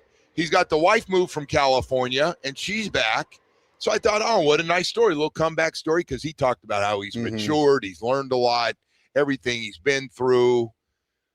He talked about going through Al Davis just hammered him. Remember Al Davis said what a bad guy and terrible coach, and it was bad. So and then he got dumped at USC. Remember they let him, told him they fired him at the airport, getting on or off the plane and said you're done. So he just talked about some of his experience. Listen, he didn't handle things great. Tennessee was a disaster. Yes. Boy, he's been everywhere, this guy. But no, it actually made for a great documentary because you're like, I can imagine, yeah. Hey, man, at some point you got to look in that damn mirror and go, it's not everybody else. We can talk about all the characters at all the different schools, but sometimes, you got to look in the mirror a little bit. Problem is, I tell you about 5 new documentaries they put out every week. I don't know, but that was true. That was truly a good one. And I could see that. He talked about he stopped drinking and had the family back, and they show a dinner, and there they are. They're all laughing, having a nice dinner together. He's friends with his ex-wife, and then I see this thing with the sisters. Don't you think he should have stayed at Ole Miss, though? They had a championship caliber team. I'm with you 100%. They were a game away. All right, so can I tell you guys? I love when somebody says that. Look, man, if you think you got a better chance, and he had all the cards, you're playing poker with him, he had all the good cards. He could have gone to your school, no matter what Florida Gator people are saying. If he wanted that job right off the bat, it was his. You agree? Yeah. Okay. But what's a better you're never going to have a better chance than he had with Ole Miss. They were in the playoff. Well, he built it back up. He got built close it up to getting to the championship game. So now he's got to go build it up again at LSU. I know they have the resources. No guarantees on that conference. There's no guarantees they ever get back to a playoff, or he ever gets back to a playoff. No guarantees. I bet you he gets back there next couple of years. You may be right. They're going to pour a lot of money into that He got program, that I'm sure. team. But He got that team there. yeah, Exactly. That's my That's point. his team. That's my point, though. Anyway, He already had a team in the playoff. let's go to break here. all right. You just don't like him, though. No, I just think he's weird. Well, he could be weird, but seems weird. Anyway, hey, let's take a second. He got caught lying too when he left and said all these guys begging him to come back, and they all went, "Nobody begged you to come back." Remember that one? I do remember that one. That was weird too. He got Pinocchio there, man. That nose just like, ooh, he got busted. But that's the thing about him. Like he's just such and then they all got together and said, "Screw you. We're all against your ass now. We don't want you around here." You took a job with the rival school. Why would they let you coach to the playoff? So you could poach their players? Like, what is he thinking? They damn near got to the big game. They did with some of his part-time coaches. By the way, smart move by Ole Miss, hiring that defensive coordinator right away. Said, "You're the guy. It's your job. Go get him." Hey, I got to talk for just a second, man. I hate to get off these drama, these stories and sports and stuff, but Baptist Health South Florida, man, and that sports medicine program, thank you guys. Can't thank you enough, man. So good. Great doctors, great facilities for you to have a great experience the next time you get injured. That's the bad news. When I talk about Baptist Health South Florida, that sports medicine program being one of the top 50 in the country, got to have great specialists. Yeah, knee, shoulder, foot and ankle, hand, back, hip and knee replacement, Achilles. Go on and on with this all-star lineup of doctors they put together for every part of the body. And the next time you have an injury, hey, man, you can get in there to see the same doctors who take care of Inter Miami, the Heat, the Panthers, and the Miami Dolphins every day. FIU, FAU, they're there for everyone. They're out there right now at the Miami Open helping any kind of injuries that might happen to the top tennis players in the world. And with great facilities like Doctors Hospital in Coral Gables, Hard Rock Stadium next to the training facility, 595 in Pine Island in Plantation. Visit baptisthealth.net/ortho. One goal every day. One goal. It's about you getting back out playing the sports you love the most. Texting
Visit us, Doral Kia or DoralKia.com. The Heat suffered their 5th loss in a row, falling 136-111 to the Spurs. Next up, 2 games in Cleveland against the Cavs, Wednesday and Friday, both at 7:30. Canes, they begin spring practice today out there in Coral Gables. The baseball team hosts FAU tonight at 6. MLB Power Rankings has the Marlins 24 out of 30 teams. They open the season Friday at 7 against the Rockies. And the Panthers, they host the Kraken tonight at 7. On to weather. That is brought to you by Tornado Roofing and Contracting, helping homeowners stay safe this storm season. Visit tornadoroofing.com for a free roof and window estimate. Clear skies, lots of sun, temperatures in the high 70s. I am Dan Day. Now back to the Joe Rose Show here on 104.3 FM WQAM. Hey, welcome back, and good morning to everybody as we're moving on here live at Carroll Silver Indoor Practice Facility in Coral Gables. Miami Hurricanes' first day of spring football. I moved back, 3 weeks because of the national championship game. I think they moved spring football back 3 weeks to give everybody a little extra rest. 29 of 30 freshmen are here early. It does feel like the season just ended. Yes. Which I guess it technically yes, did. it does feel that way. So listen, I think everybody kind of knows if you're following the football program, looking for a new offensive line, and for the guys that started, we're here yesterday for Pro Day, and see how you can replace them and how quickly. Jackson Cantwell, the 5-star right tackle, moves in for Maui Noah, who came in as a true freshman, did the same thing 3 years ago. And it was a cool story that Coach told, wasn't it? Yeah. About when he first got here, and it was bad, right? I mean, empty. It was ugly. Yeah, it was and empty. He had a few of those guys here, and told him to stick it out, and we're gonna get it flipped around. Yeah. So when he used to say that, and you kind of roll your eyes like, okay. Because you're wondering, like, it had been like this for so long. Well, nobody could, right? They brought in all these different types of coaches, and nobody could. Well, but Mara didn't come without making sure there was a commitment from the university. Well, that's the difference, right? And the difference, as you said, and I'm not taking any other shots of other people. I'm not. I'm trying to get out of the taking shots at people. It's not a shot necessarily. It's just that they weren't sports people. So Joe Echeverria comes in as the president, and even before that was here to clean things up financially and in the whole system, the Miami University of Miami system. And so the guy comes in with as strong a financial background as anybody, and retired from his job, came down here as a UM person, and committed to and the importance of sports to go with academics and the medical field, which is unbelievable, including, the cancer center, Sylvester, that we talk about so much and raise money for. So he comes in, and along with a lot of other people, and I do this, and I was with Stuart Miller, and we were talking about this, and started to go, yeah, there's and I get there's a lot of people made this commitment for this thing to happen, but my God, he has taken it. And I'm not a Donna Shalala. I happen to really like Donna Shalala, and I like all the other presidents. I don't have problems with any of them. But Joe Echeverria just took it to a whole new level of, like, this is what we're going to do. We understand we need facilities. We understand we need to pay our coaches. We understand we got to raise money in the NIL. We got to get in the ball game. And if we don't get in the ball game, we can't play with the Big Ten. We can't play in the ACC. We won't. They were catching up to ACC teams too, and obviously the SEC and Big Ten. So he's been the most important piece of the puzzle, getting it started. But then you go to the coaching staff, and you still got to get the right players, right? Because there's a lot of teams that are spending money. You still got to get the right players. Well, that's Mario's. You just hit his specialty right there. Is knowing what it looks like from the programs he's been at, for an assistant in Alabama to a head coach at Oregon. He had a pretty good idea what he wanted it to look like. And last year and the year before, it started to look that way. And then last year, defense was as good as the offense. But you got to hit on the right players, whether it's the quarterback. They had a couple of big money quarterbacks. Look at the basketball team. It's easy to throw money at guys. Yeah. Right? But you got to get the right guys. There is no guarantee you put money on it and it can look bad. I'm guessing all the SEC teams are basketball are paying, throwing a bunch of money at guys. Yeah. I'd love to know the budget of some of the it's high basketball. I saw Kentucky's was like 20-something million dollars or something. Wow.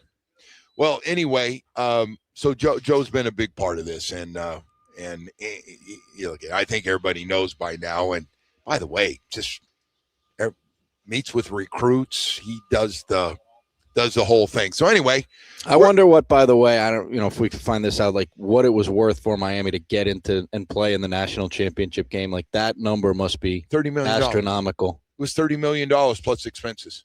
Plus expenses. Got to take the expenses out of it, yeah. And they made a lot of money. They made the school made some money. Put it back into the system. I know you get money for playing in the NCAA tournament.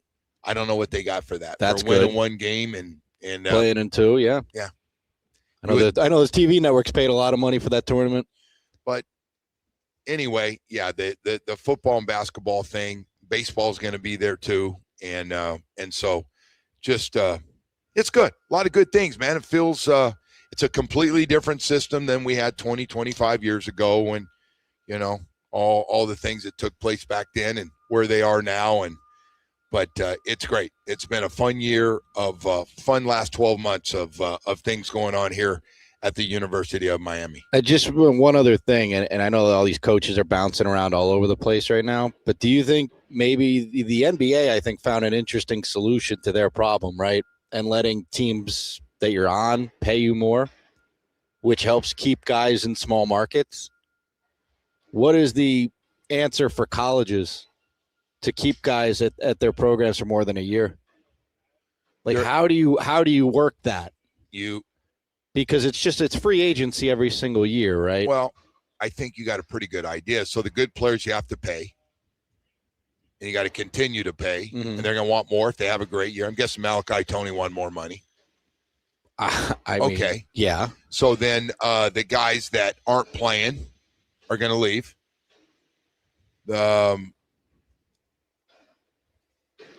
I just think that's kind of the thing, but the money is going to be. And if you're not one of the top tier programs, you just say, oh well, you're just going to be a minor league.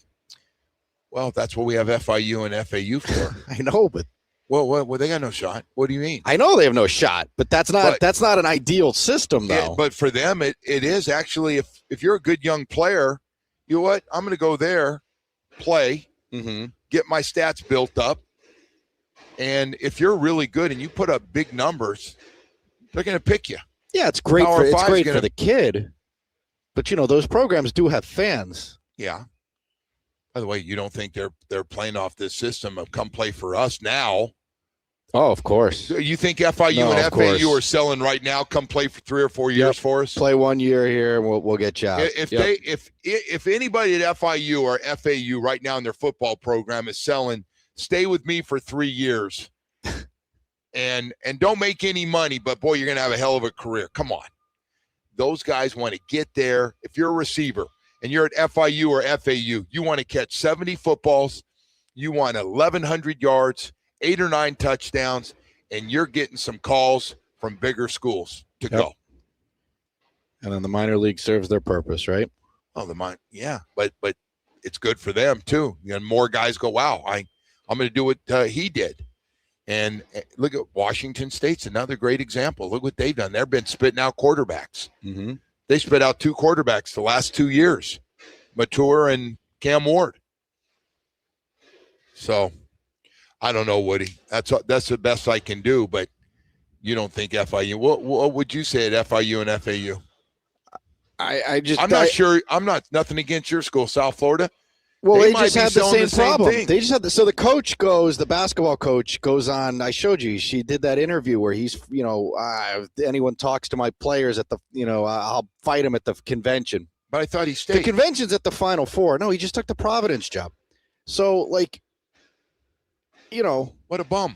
Yeah, but like I guess it's he's just, not going to fight anybody now that's talking to his kids. It's just such a like that. That's a little different, I guess, because it's like I guess hypocritical. he's not going to But fight anybody now. yeah, but I guess like, he's not a tough guy now. But you're whining about guys poaching your players. Meanwhile, you're negotiating in the background. You're negotiating a new deal to get the hell out of there. Probably not a good time So, to be like, doing that. I'm going to go fight everybody at the coaches meeting. Yeah, except he didn't make it to the coaches meeting because they do that during the Final Four. Yeah. He didn't even make it. Yeah. So like, and I'm guessing, by the way, he's going to take a handful of his players from that school and bring them over there because they were a good team. If you got some good ones, now I can pay you. I can pay you more. By the way, I don't know how those losers got outbid by Providence, but whatever. Same thing's happening with their football program too. Golish left. He went to Auburn. Yeah, Now took they're quarterback with him. the Auburn Bulls. Oh, basically. the quarterback ended up going to Auburn. Yeah, he did. Oh man, he was hot. There were a lot of guys after Yeah. him. I didn't know that. Well, they upgraded. They got Brian Hartline, so I thought Brian might keep him. no. They don't have the same kind of money as Auburn. They don't have Auburn money. They don't recruit the same South guys as Florida. you would say. Although We don't I don't know, pay you're the same saying is guys. dated now these days. Yeah, I know I can't use that anymore. It Yeah. got outdated Yeah, about 2 years ago. Exactly. All right, man. Hey, that's just so fraudulent to go on and on about it. No one's going to take my players. And then you're negotiating a deal in the background to get out of there. I got to tell you, Like, come on, man. I hate seeing you so bitter today. I don't want to see you like this. Well, it's Loserville. Like, first of all, the guy couldn't even win a tournament game, and then the football coach who leaves couldn't even get his team to the championship of that boy. bottom feeder conference. You're on a roll right now. Hey, let's take a break here. We've got more to get to. Well, angry now. Jeez. You are. I was fine when I kept it at FIU and FAU, but as soon as I went to South Florida, it turned personal. I might as well said something about your wife the way you're acting right now. You're getting all She went fired there up. too. You're gonna upset her.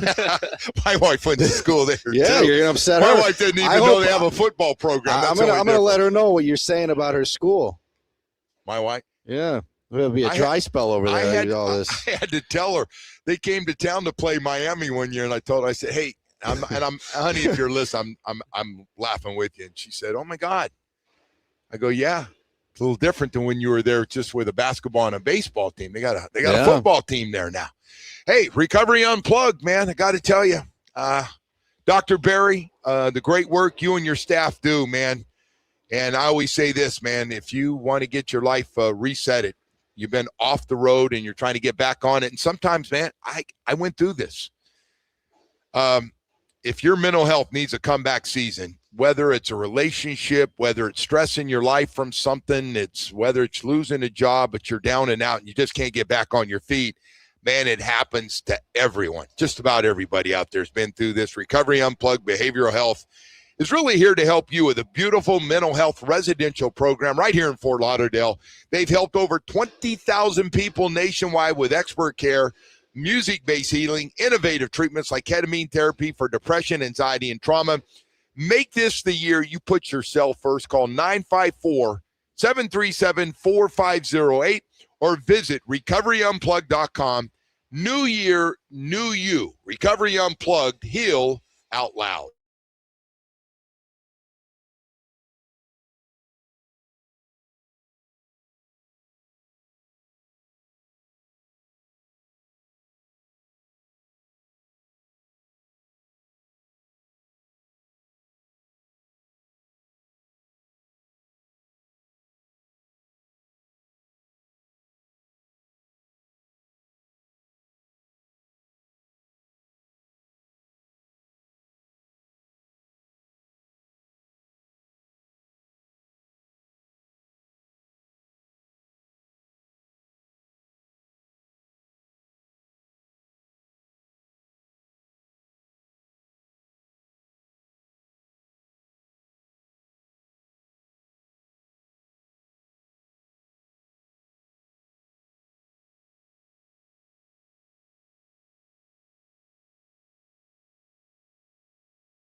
We're live here at Carroll Sofer Indoor Practice Facility. Miami Hurricanes' first day out on the field. As we're Cam, the man's down here with us. You got to pass now so you don't get thrown out. I don't get thrown out of here. He might. They're good with me. What do you think? He's all right? No, they've been very nice to us. We got the Miami Open going on, which is just I tell you what, man. I know I'm a tennis junk. People go, oh my God. I know. The tennis, first of all, is the most important thing because it's really good and the best players are playing, except for the ones getting knocked out right now as we're into week 2. But the weather has been unbelievable. I took my son and my daughter-in-law out there last night, and God, it was just so much fun. And they got food everywhere. It was just the atmosphere, just walking around. You don't even have to go sit down. And I like to walk around too. You're with your people, your tennis community. But it was just really a lot of great tennis on the outside. Tiafoe did a tiebreaker. I think it was 10-8. It was just unbelievable back and forth tennis. Zverev had to fight his ass off to win his match. Sinner wins. Those guys probably going to face each other coming up here. Got a lot of Americans on both the men and women left in this tournament. Food is spectacular, and Chris and his staff over there have just really done a nice job. Really done a nice job for obviously one of my favorite events that we have. We got a lot of news out here. The Heat go down hard. The Heat got a little reality check. Okay, let's play late in the year against one of the two best teams in the NBA. And they found out what it looks like because Spurs beat them every way possible last night, starting with 76 points in the first half. And it didn't get any better. It got so bad that for Spo to put his guys down in the fourth quarter, hell, he's taking Bam out, and Bam's not happy being taken out of the game. And he wants to stay in. He's a competitive guy. And then we had Pro Day here yesterday. And again, and I mean this 100% good news that Jeff Halfley and John Eric Sullivan were out here. Spent a lot of time with the school in their backyard to really get to know players. In case one of them you want, you got a great opportunity with so many guys going to get drafted this year. Maybe 3 in the first round. I'm not one to say for sure, but it looks like 3 guys could go in the first round, and a couple guys should go the second and third round.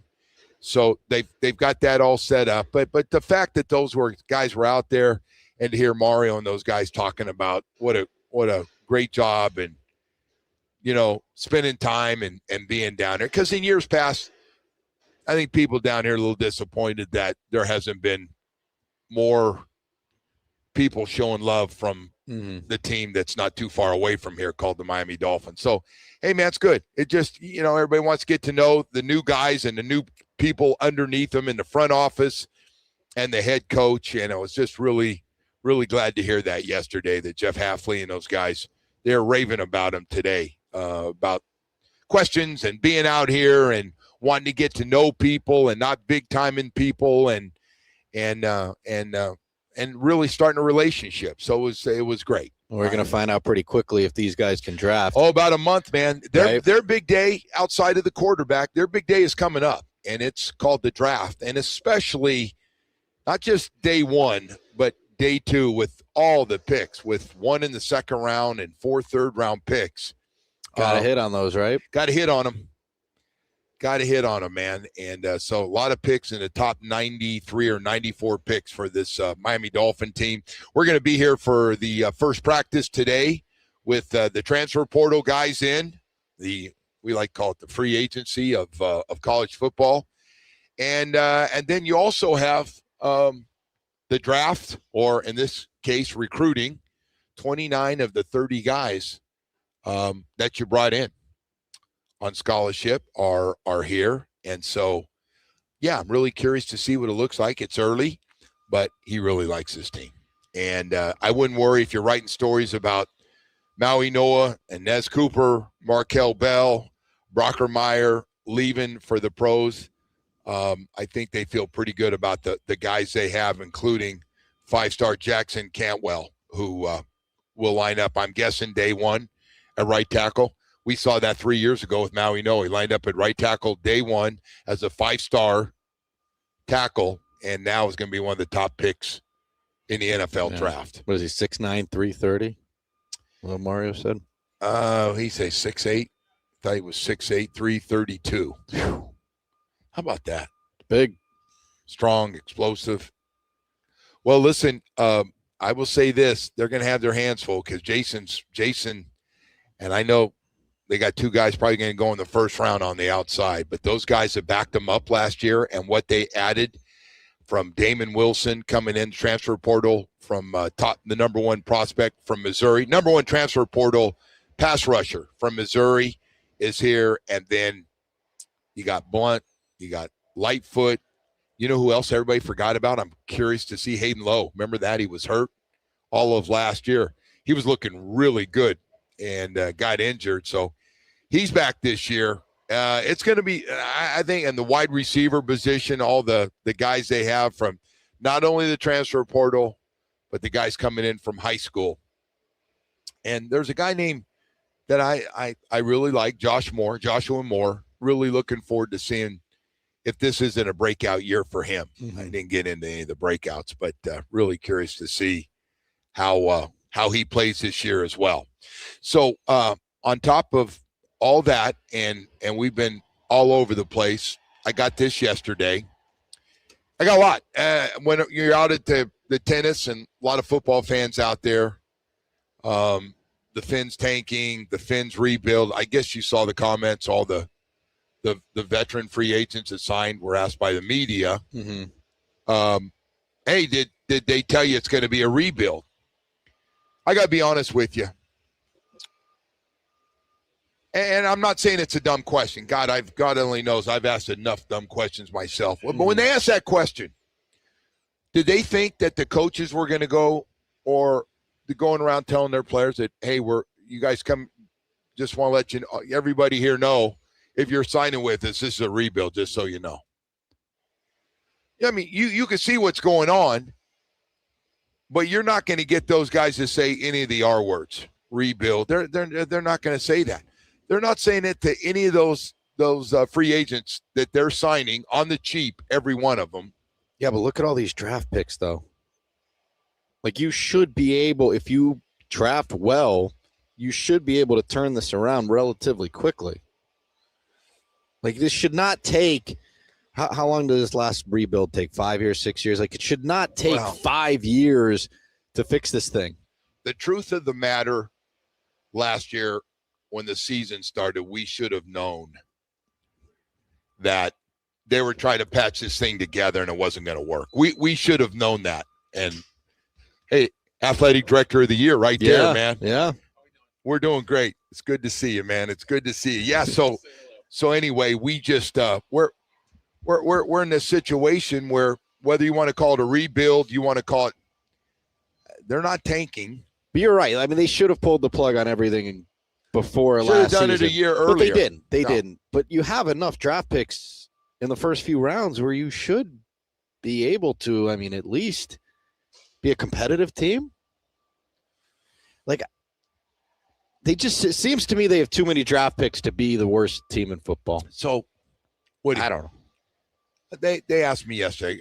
There are a bunch of really nice people. Hey, we got to ask you, about besides the draft picks. Everybody knows the draft picks and how important the draft is. They asked me, so first time a guy's asked me in a while, how many games you think we'll win? Mm-hmm. What'd you say? I said probably not a lot of games. What do you think? I don't think we'll win a lot of games, but I also don't think. Well, again. Well, wait, I just asked you bottom line. So we have struggled drafting. But if these guys do a good job drafting, but even if we get a bunch of good young draft picks, it's still, you also have a mystery at quarterback. Okay. So you see 9 or 10 wins in year one for these guys? 5 or 6. Most of your money is dead money. I just don't know. We should be hanging out when we're not at football games that go out to a cemetery. I don't with know all the dead money we have. I just don't know if they're worst team in football bad. Like I don't think they're going to be a 1 or 2 win team or something like, completely pathetic. I think a lot of depends on what the quarterback. They got a lot of construction going on. If you're wondering what that noise is, they have. We're in a situation we got to find out if our quarterback can play. We got to get enough around him so he has a chance that he can play. That's going to be part of this. And then we're going to put all those rookies out there, which is great. The great part of this is put them out there. Let's find out. You're going to have hungry players. You're going to have hungry young players, and all those free agents are all want to get their careers going. And the ones that are coming here on the cheap, they're coming here on the cheap, and their thought is, I want to show the league I can play. I want to get my value back up, and that's okay. The Dolphins are going great. That's what we want to hear. Look, man, if you're a Dolphins fan, I think there's 2 things you're looking for this season. One is Malik Willis, the guy, right? That's probably the biggest thing. And then 2, can these guys draft competently? Yeah. Those would be the 2 things you're looking at this season, because you're going to have a lot of rookies they're going to roll out there. I think, first of all, if you're really – your fan base wants to see some of these people gone that are gone. Yes. If we're to be real honest. Yes. Because it wasn't going to get any better. You can't just do the same things over and over every year. But they've gutted it. Everyone's gone. Yes. Everything's new. It's been gutted. Quarterback, head coach, GM. Yep. And everything that comes with them. Everything that smelled or looked like him is gone. No, I'm being. You're right. Everything is. And that's it's a so. I told start. These guys last night that's the best news for this thing to start over. And we've got people from the outside that have not just getting promoted from within this organization that hasn't had success in 25 years. And now we're getting people from the outside. Green Bay is a proven program that works. Green Bay, the way Green Bay has done it for years, it works. I hope we get to the point where we go through the quarterback rotation they've had. Favre to Rodgers to Love. I wish. I just want one. I'd love to see the Greasy Marino thing. I'd love to see that again. That'd be. But you're going to find out this season if Malik Willis is going to be your quarterback for the next 10 years. Right? I mean, you will see enough from him. I hope so. Theoretically, right? I hope so. I hope you'll find out. Around. I hope they do put. I trust they'll put enough around him to give him a chance to have success. You'll be able to tell regardless, I think, right? You're saying like a Cam Ward and a Drake May situation in their first year, where they can those were rough. But this guy's also not a rookie, so I do think you'll see enough from him this season, and that's the hope, right? Is that this is the guy for the next decade? Yeah, you don't want him to be a Band-Aid. No, you don't want to go, well, we gave it a shot, and it's time to hit the draft. All right. Hey, we've got more stuff to get to here coming up. By the way, this is going to be really cool. We're going to have one of the great stories down here was the basketball team, and Jay Lucas will join us coming up here in the 9 o'clock hour. We'll talk to the Canes basketball coach coming off one hell of a season, man. 26 wins. Man, amazing. Hey, I want to talk about Chapman Partnership while we're down here in Dade County and the great work they're doing for the homeless. I talk about Chapman Partnership all the time and what they're doing. It's not just feeding somebody and having them out on the streets all night. No, it's not. It's about rehabilitation. Chapman Partnership has some great programs providing so many great things, so much more than just housing and a warm meal. They're changing lives daily in our community with the great caring support programs they have, wraparound services and programs at Chapman. They're fantastic. They really are. Can't say enough about the doctors that donate their time, mental health doctors, dentists, and everything else. And the goal is within 3 to 4 months is to rehabilitate, help them find a place to live, help the homeless find a place to live, and find jobs. And that's what they've done a great job. We got some great success stories, but we can't do it without you, man. So join me here, WQM, to show support to one of my favorite charities, really making a difference in our community through workforce development. Education is just one of the many services and programs they do to make their mission possible. Any level of support is impactful. You can donate your time. We'd love to have some of your money. Let's help support families and individuals overcoming homelessness at Chapman here in 2026. They do it. It's amazing. More and more people showing up, and Chapman Partnership does a great job. Go online to chapmanpartnership.org today. Thank you.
And welcome back here as we get close to 9 o'clock hour. The Miami Hurricanes getting down here. Looks like tight end room down here, working out, talking about routes and getting everybody on the same page. As we got day one of spring football. I do not miss spring football. Did not enjoy spring football. No.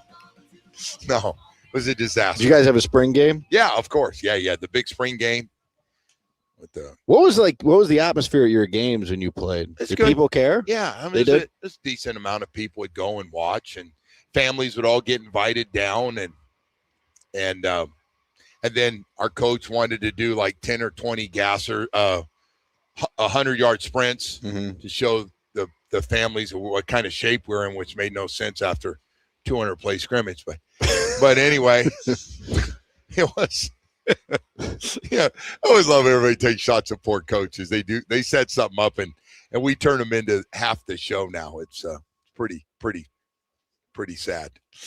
But it's not sad. You want to give away some Heat tickets? This, by the way, is big business football right here. Yes, I've noticed. Yeah, let's give away some tickets. All right, you want to go caller number 5, 305-567-0560? I bet you have 2 tickets for Washington Wizards. Yep, and you never know. Someone could go off for 80, 90 points. The way they play D, somebody got a 60, 70-point game coming. So talk to Dan Day. He's back in the studio for us today. All day. What do you think? Let's, in honor of the 3-point shot, let's do caller number 3 again. I've been on that 3-point shot.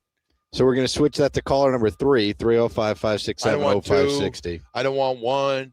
I don't want a 7 for the touchdown. It's your world, whatever you want. Yeah, that's it. All right, caller number 3, man. And thank you all day, Dan Day, for working with us all day. He's been working late at night and comes in early in the morning and joins us.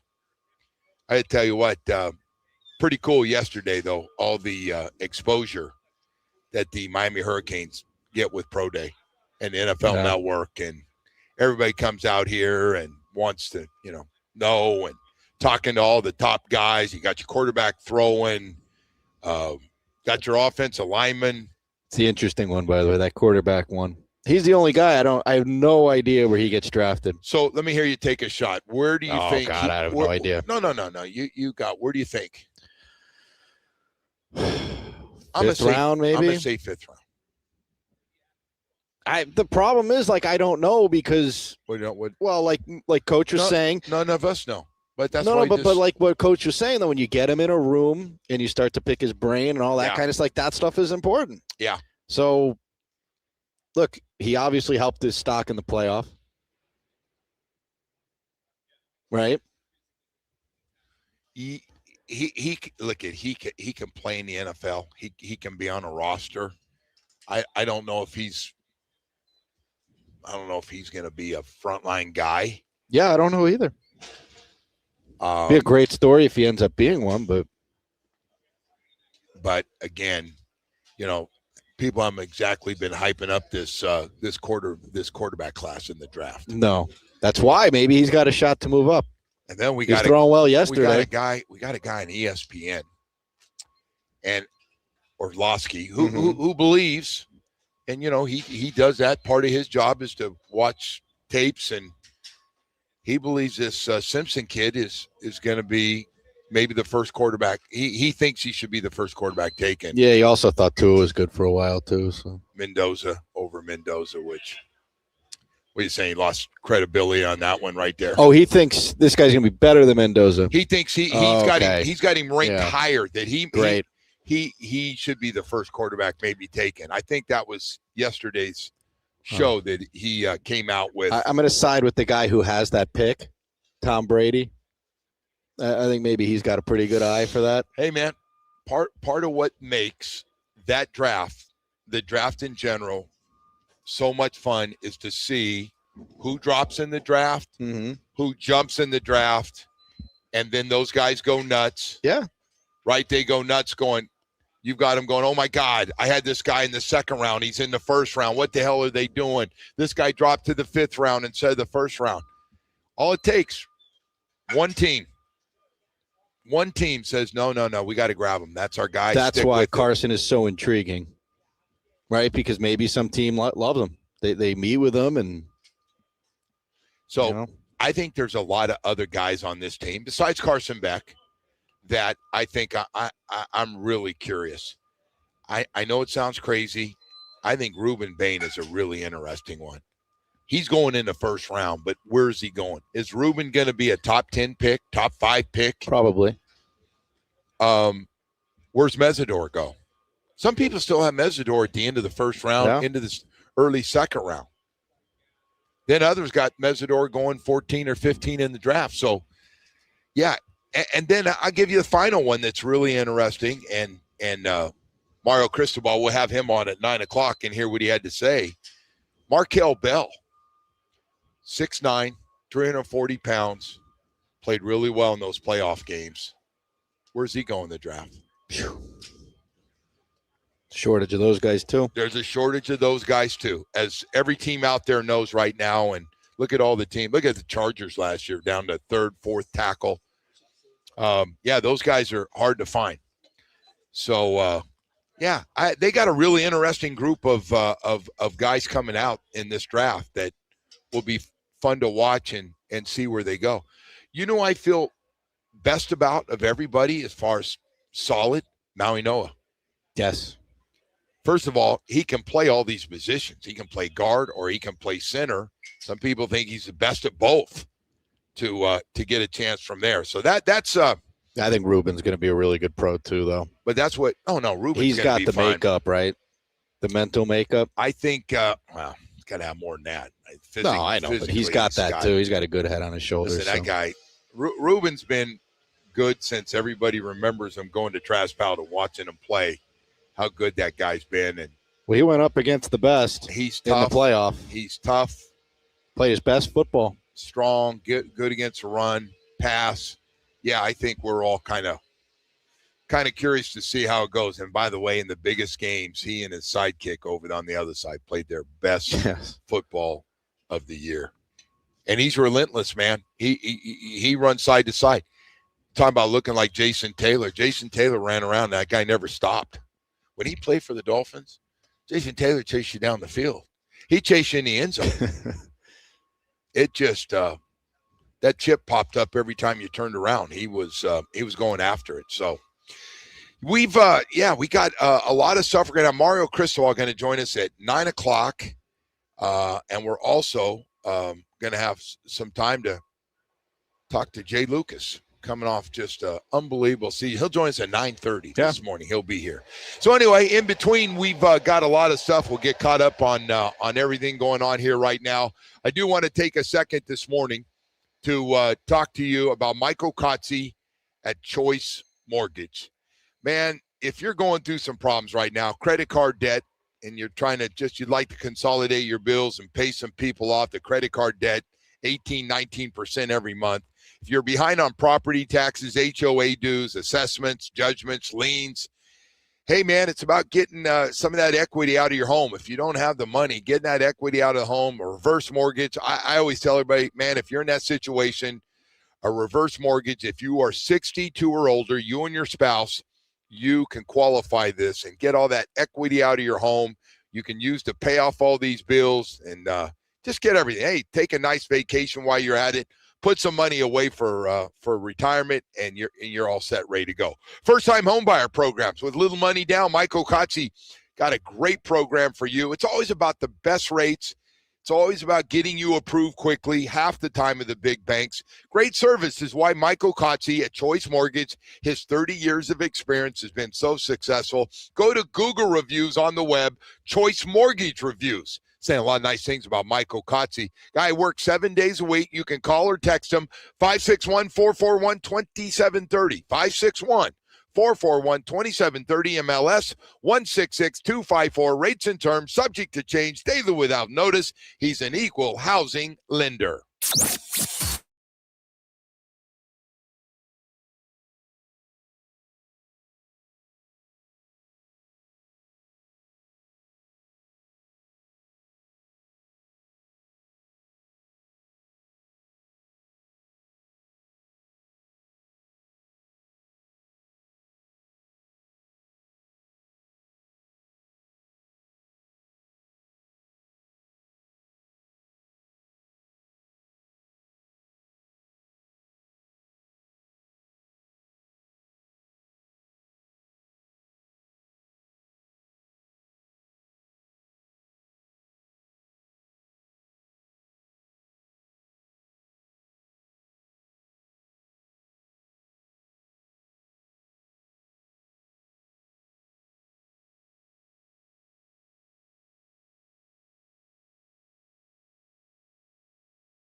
of Joe Rose with Hollywood, Tobin and Leroy, and Hot Crowder and Solana. South Florida sports lives here. Powered by Anajar and Levine Accident Attorneys. Call 1-800-747-FREE. That's 1-800-747-3733. You always pay less with your Pricito at Doral Kia. Visit us, Doral Kia, DoralKia.com. The Heat suffer their fifth straight loss, falling 136-111 to the Spurs. They're heading to Cleveland for 2 games against the Cavaliers Wednesday, Friday, both at 7:30. Canes hold their first spring practice today. The baseball team will host FAU tonight at 6. The Marlins opening day this Friday at 7 o'clock against the Rockies. And the Panthers, they host the Kraken tonight at 7.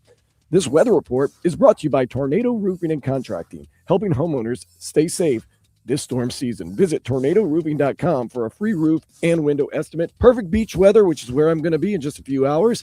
Sunny, temperatures in the high 70s. I am Dan Day. Now back to the Joe Rose Show here on 104.3 FM WQAM.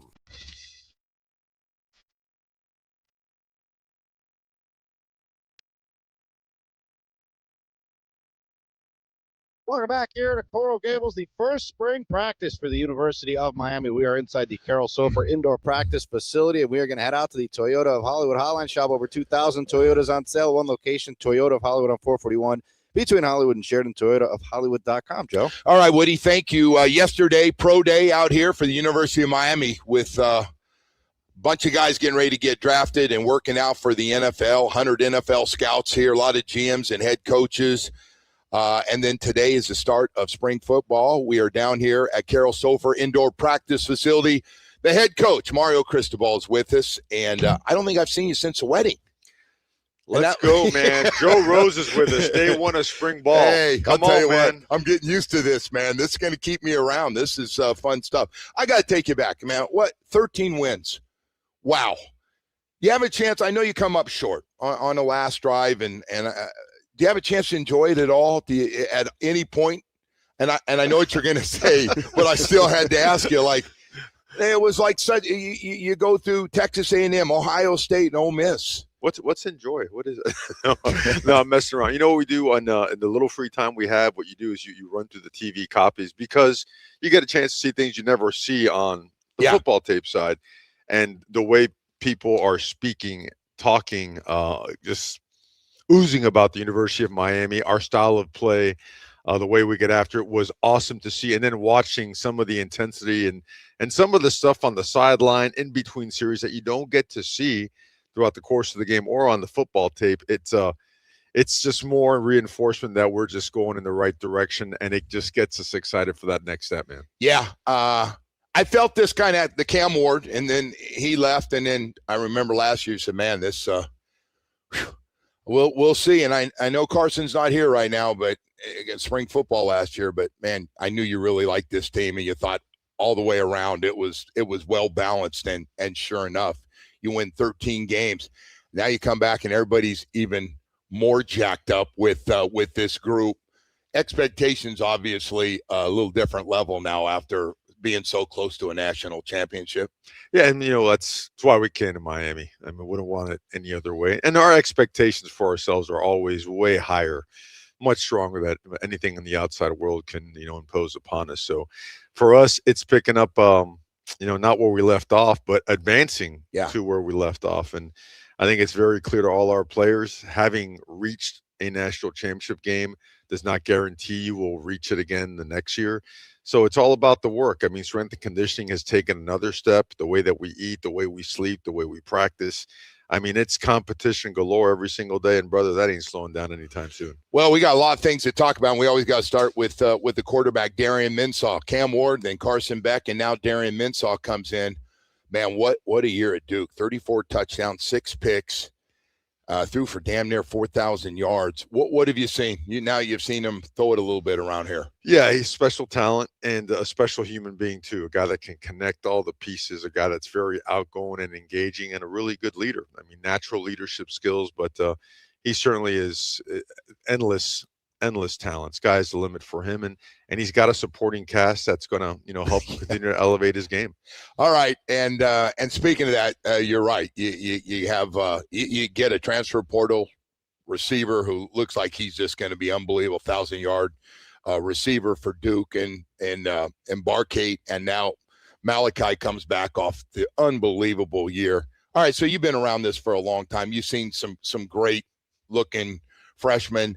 Day one, we're out here spring football, and he's making a lot of catches, man. And it's like, and some of your guys are going, hey, it's for day one, and let's not, just watch it a little bit. And he's jumping up, but he did it all year, and in the playoffs, he never stopped. How often have you seen through all your years a freshman look so friggin' mature, considering he was 17 for like 4 games before he finally turned 18? Yeah, well, you know what? He was his processes were that of a mature player, that's what separated him from the rest. Like, he was in here at 5 a.m. catching on the jugs machine, getting in there watching extra film. But I thought the part that stood out, he was making big time plays against really good players. And that wasn't out there yet, right? Keontae Scott, right. No one knew about him, and then Jacoby Thomas and Poyser and all these guys in the secondary. He was making a lot of big-time plays against really, really good players, and there was no slowing down. There was no sign of contentment. There was just a hungry, driven dude that at all costs wanted to be in that lineup come snap one. And now everybody's talking about, we were just talking about podcasters and everybody getting all fired about your team, and you got to replace a lot of guys. Matter of fact, 4 of them were working out for the pros yesterday here for a big day that you had for the NFL.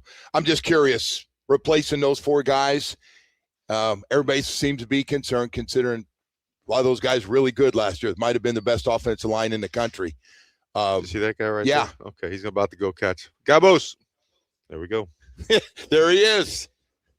American Heritage Plantation, the finest. How about right his there. blocking, huh? Oh, my gosh. Somebody, he gets after. And by the way, not just because he walked by.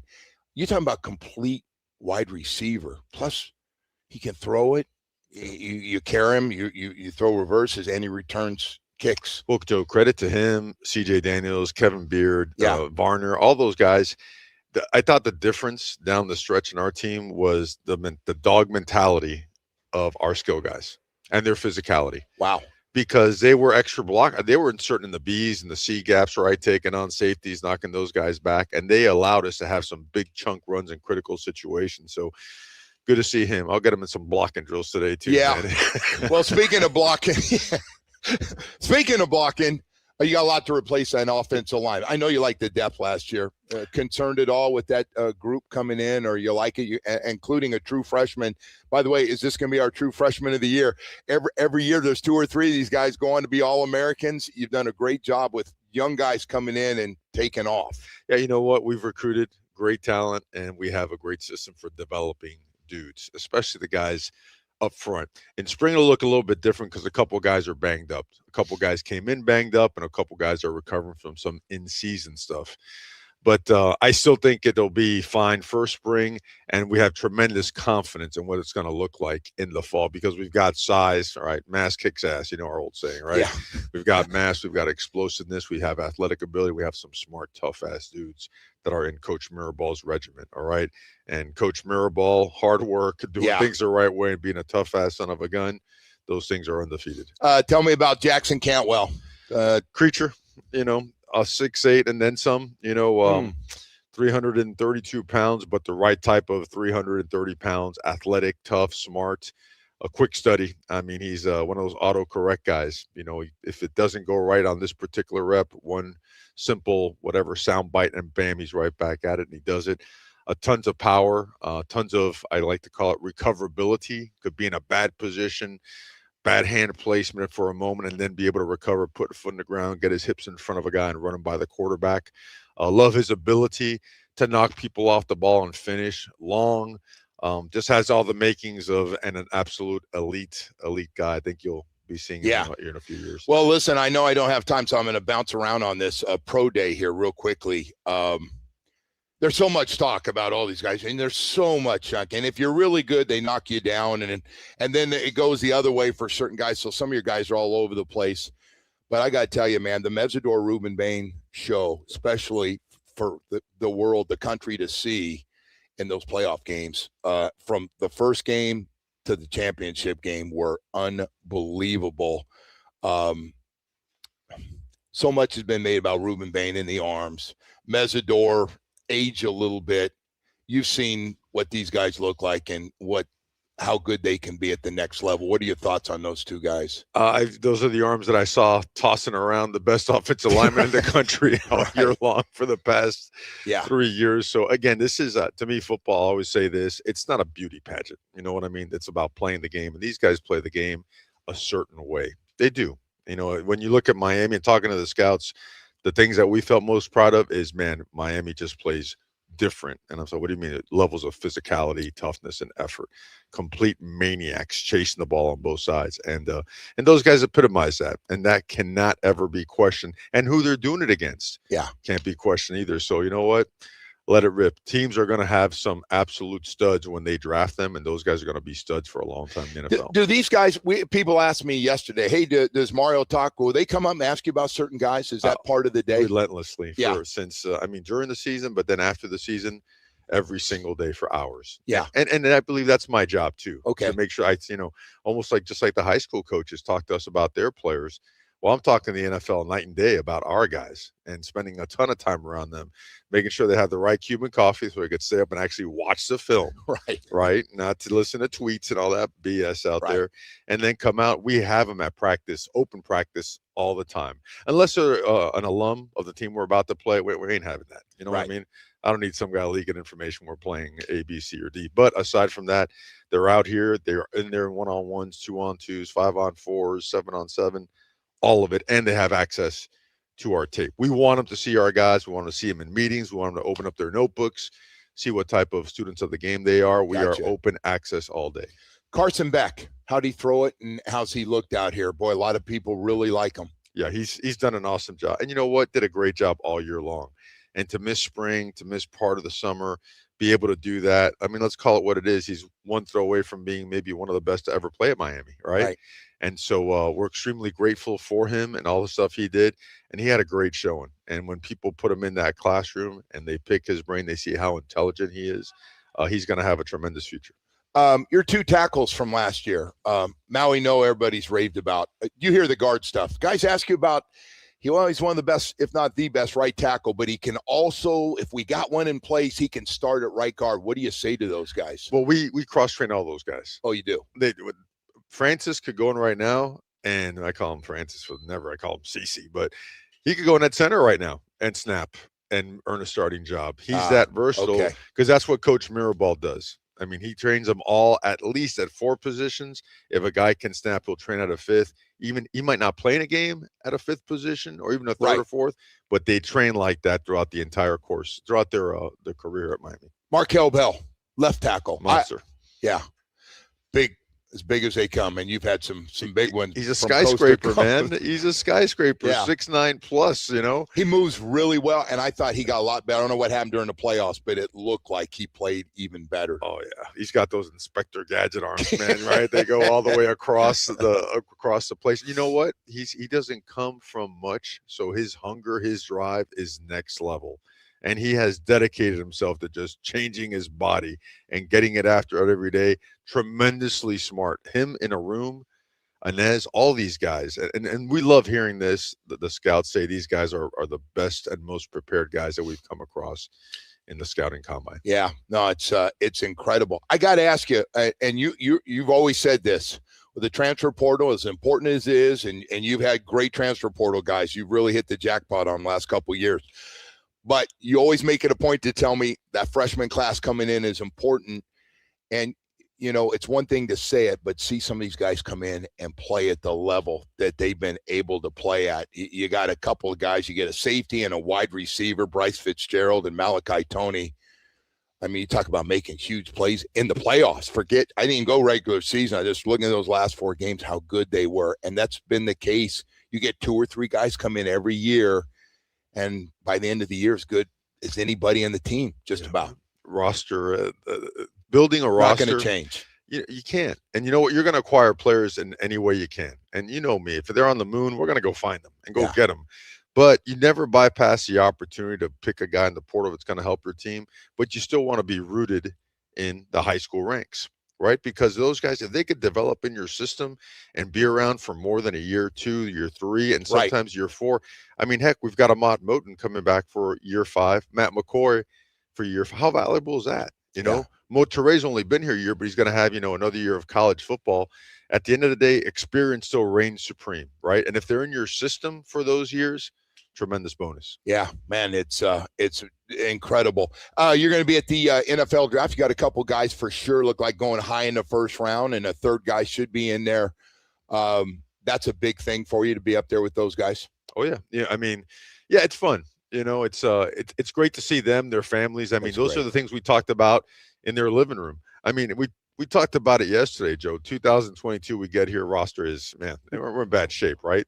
Yeah, exactly. But I remember those days outside of Hard Rock after some of those whoopings we took, and talking to Francis and talking with Ruben, and talking to Wesley, all these guys, and saying, look, man, I told you it wasn't going to look pretty now, but we're going to build this thing from the inside out, and you guys are going to be the ones that are the agents of change. All right. You got to have the guts to be the ones to do it. And now fast forward 3 years later, and look where it's going, man. Wow. It's amazing. Everything has just been great. And the playoff system and the playoffs last year were just incredible. Mario, thank you, man. I keep you for 2 hours. I keep you 2 hours. You wouldn't get, be able to go to meetings and work out and all the things you do. Well, the tight end meeting room is set up for you. You got Coach Vitti, all right, coming from Army, West Point. I have met him. Yeah, I'm not. A complete creature, animal, a complete animal. So he's got you all set. He's got you ready with pads, with helmet, with cleats, with the day's game plan. You've got the tight ends on the right side for wide zone, duo, and tight zone. You. All right. So I'd be prepared if I'm you, man. All right.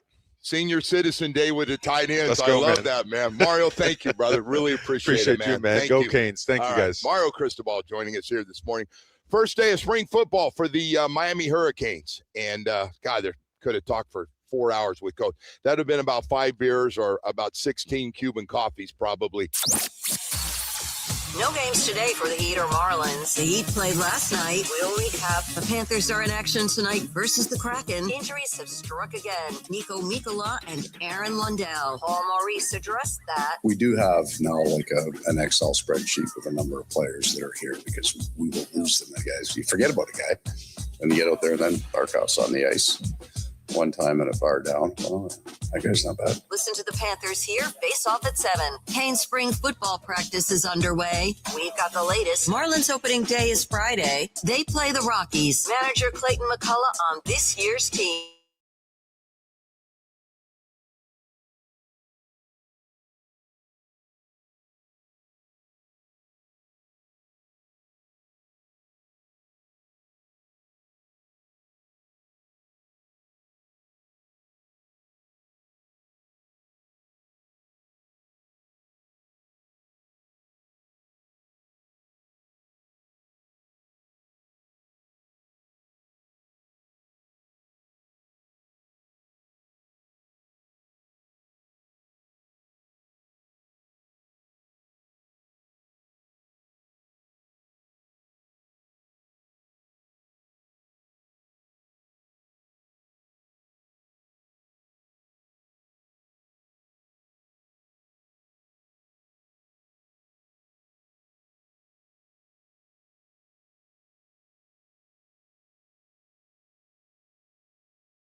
Welcome back as Miami Hurricane, I almost said Miami Dolphins. Miami Hurricanes are on the field. First day of spring practice.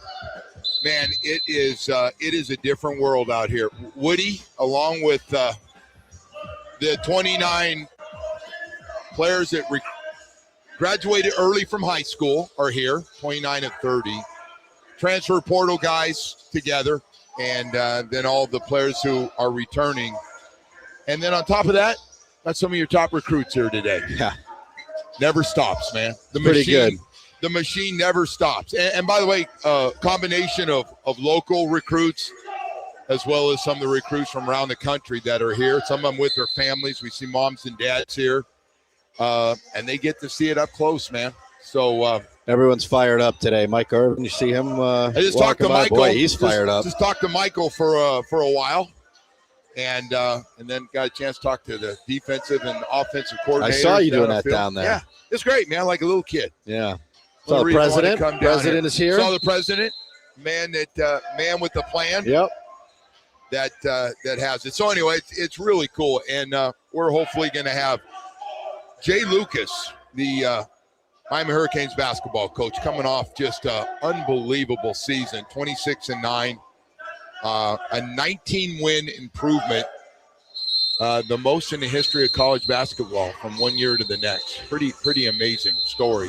So anyway, Jay will join us, and I'm sure he's back out on the road, and he'll be recruiting. If you ain't recruiting, huh? Whether a combination of high school to transfer portal, then you got problems. So he's got a couple very large pieces to replace here, so. Gonna have to get out there and make something happen. Yeah. So anyway, we got everything. Got the big fellas, defensive line. I will tell you, Canes fans, I'm even more excited after listening to the coaches talk about their talent and what they have here. Gonna be fun, man. Gonna be a fun year, and this might be the way it is from now on, with those guys getting this thing rolling again. And having a good feel for trying to get the right guys, not just get guys, but guys that – they're not taking any steps backwards. Yeah. That's for sure. And there's no question there's some guys you have to replace, but there's also a lot of good backups last year going to get a chance to start. And then the transfer portal guys coming in have played a lot of football from other programs that are also with the team. So we got that. We got all kinds of stuff. They're going at it. Special teams over here, couple-hour practice, and then off and running again. Hey, on top of everything else, we've got the Miami Open going. We got last night Heat take a tough one to a really good San Antonio team. They get beat up pretty good. They'll hit the road for a couple of games Wednesday and Friday in Cleveland. And then on top of that, we want to let everybody know that baseball is back Friday. Yeah. The Florida Marlins, Miami Marlins, face the Colorado Rockies. 7:10 start. First 25,000 fans through the gates will receive first ever Marlins opening day bobblehead featuring Kyle Stowers, presented by ADT. And then if that's not enough for an opener, Friday night, again, that's this Friday night, they're going to have a post-game fireworks show. So, boy, you get it all. You get the bobblehead, you get the fireworks, you get everything. So, welcome to the new season of Marlins baseball. Get your tickets. Matter of fact, you can still get them for the opener. Marlins.com/opening day. That's Marlins.com/opening day to get your tickets for that first series, first night with the Colorado Rockies coming to town. So we got all that stuff. I was looking at the giveaway schedule yesterday, and they got some cool stuff on there, man. They got like a basketball jersey. Hey, man, there's all kinds of stuff. They're doing. Look at this guy. They're doing it. Happy birthday! It's your birthday? To you. Oh man! Happy 50th, brother. It's great to have you, man. Happy 50th birthday. That's my story I'm sticking to. DBJ, man. The character, He's the Don best. Bailey Jr. I didn't know it was his birthday. How'd you know that? Bro, it's my job to know things. It's impressive. Guy's not on social media or anything, and he knows birthdays. Impressive. Yeah, don't rip me in front of Jamie, who's a social media king, man. You need like one person in your circle of friends that still uses Facebook as an adult. right? You need one of those people that tells you when everyone's birthday is. Yeah. You don't do any of that stuff. So No. You know what? Did his wife tell you? I'm better off not getting involved in anything where I can screw it up by something I say or something somebody says to me.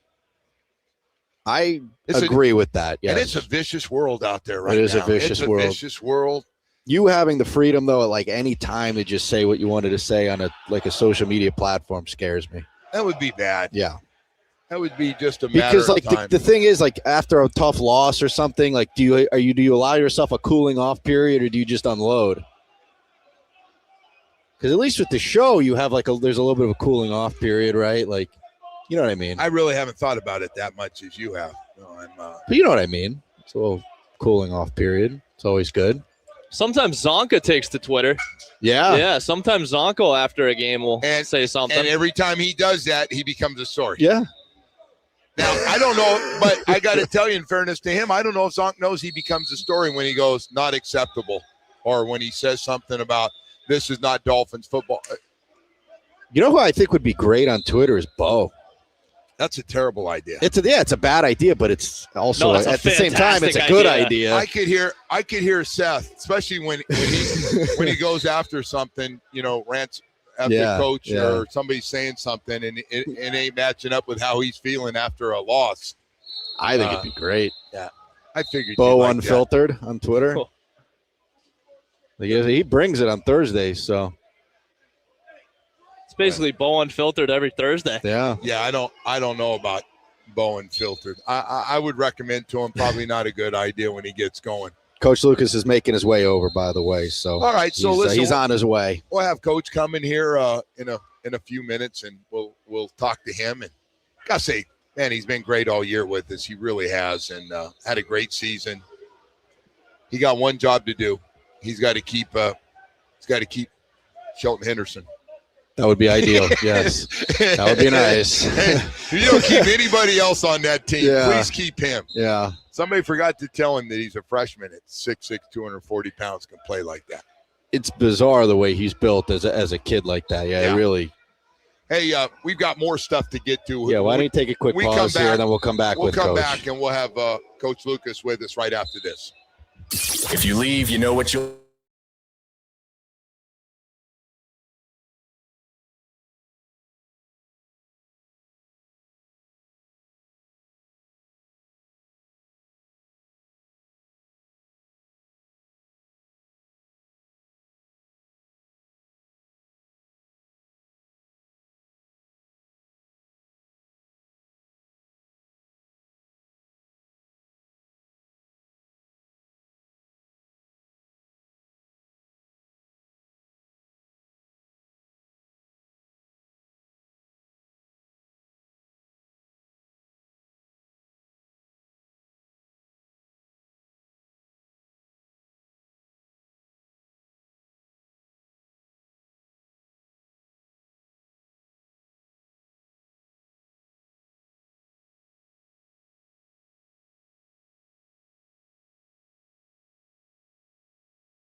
after obviously a really good football season. But I tell you what, man, the new world of college sports is incredible with the transfer portal, free agency, with bringing in 29. Do you ever think we'd have a day where 29 guys would graduate early? 29 guys would graduate early to come here. Good to see you, bud. How you doing, man? Good to see you. Good. How about you? Hey, good luck with everything, bud, for sure. Ruben Bain just walking by us here, and how about that? Had his day yesterday and coming over saying hello to everybody. But so we're in a world right now. I can't even imagine being in high school and everybody going, hey, you got to leave a semester or quarter early to go get ready for spring football. And now everybody does it. These guys want to get a good early jump. You know why? Because they want a chance to know they can play early. And probably the NIL probably doesn't hurt the whole situation. So you got that. So Mario ends up with a top 10 recruiting class in high school. Got a top 10 class with the transfer portal. And then on top of that, they get them all out here today for the first day. And then they're bringing in all the top recruits from around the country as well as South Florida to see what's going on here. And they got parents here today. It's incredible. The atmosphere that they have created in the new world of day one of spring football.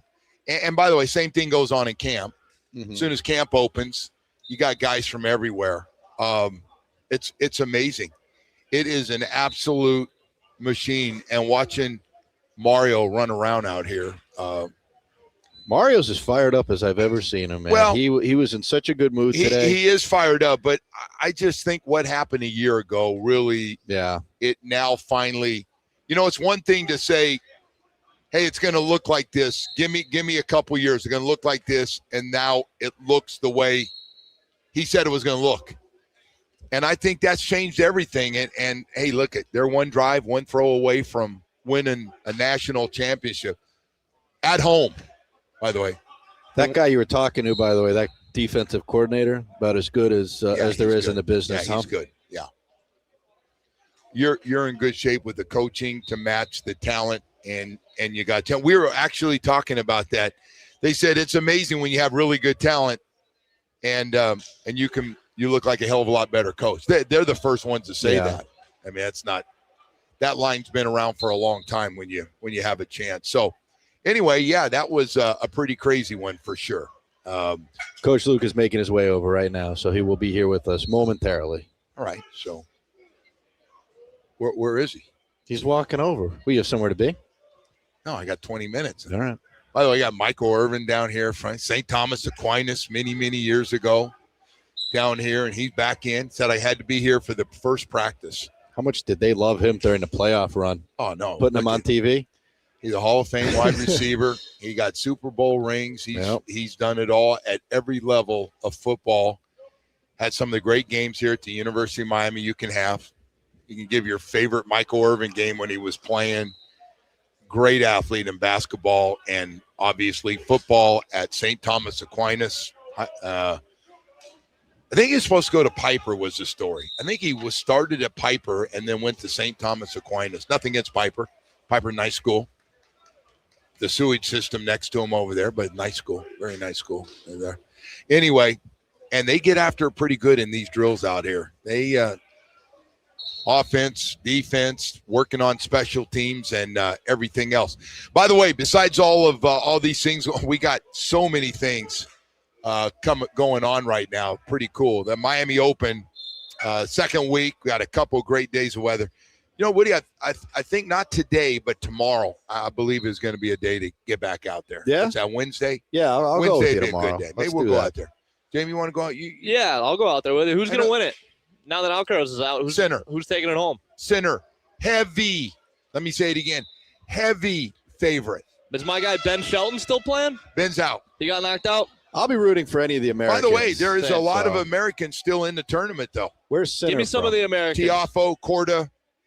Taylor Fritz. I like Korda. He's the guy that upset everybody Alcaraz, likes Paul. right? Everybody likes Paul.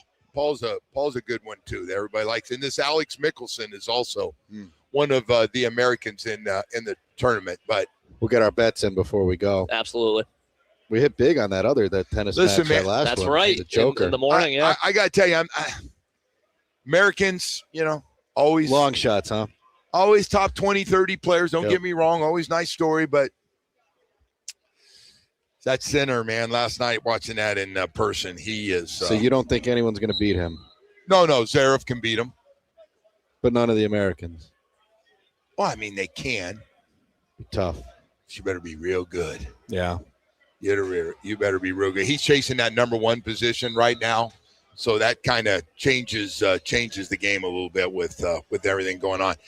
And I thought last night the Heat also got a little wake up call as they're getting ready to have a little practice, I'm guessing, and then shoot to. Well, they might not even have practice today and head to Cleveland and what else get can ready they to do play. though? What There's else nothing. can they do? There's nothing else they can do.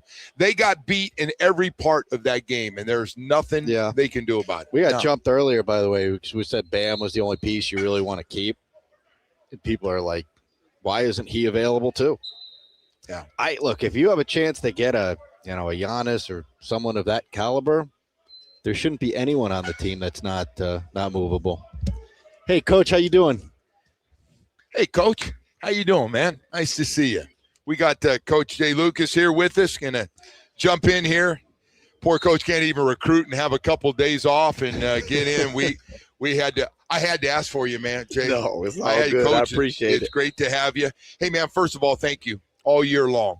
Thank you. You came on with us, and sometimes after games and getting in at 5 a.m, you come on there. Had to tell the wife you had to get up and have a little coffee before I went on with that guy. So it was great, man, having you. 26-9, 19-game improvement, never been done in college basketball. Happens in your first year. Yeah, it was. How about that one? Is that sunk in yet? It's starting to, and it sucks because of the people that you lose off the team each year. And we had a good group this year, especially with those seniors with Malik and Trey and Ernest. And I'm gonna miss them. Yeah. And they took care of me this year, being a first-time coach. And like I told them after the game, I'm forever in debt to them. You lost to a real good Purdue team, but the emotion after the game, it's over. And those guys, and I got to tell you, I've been watching sports a long time at every level. Your guys laid it out on the line for you. Yeah, they did. I mean, night. they played hurt. I watched guys limp, and I'm going, oh, man, that looks like it could be a calf muscle. And they come right back in. And I know how you feel about it. Yeah, they did every night. I love them. But that's who we are, and that's who we'll be as a program. We'll lay it on the line every night. And in the Purdue game, it just comes down to 1 or 2 possessions. And that's got it to 4 at the end of the game, man. Yeah, you get it to 4. You lose a ball straight up in the air with 1:11 left. That could change it, but it really ended the first half got us. We should have went in up 10, up 8, right. And then it's a different feel in the second half. But, here nor there. All right, so now the fan part is, how this business is. All right, guys, going to lose a couple of you guys. Graduation, hey, you're out of eligibility, but got to move on. You're already working. That thing started right away. It's right away. And, the good part about everything now is so much can be done on the phone until it's has to be in person when the portal opens and visits and all that stuff starts in about a week and a half. So we got some time to just lay it out and see what direction we want to go.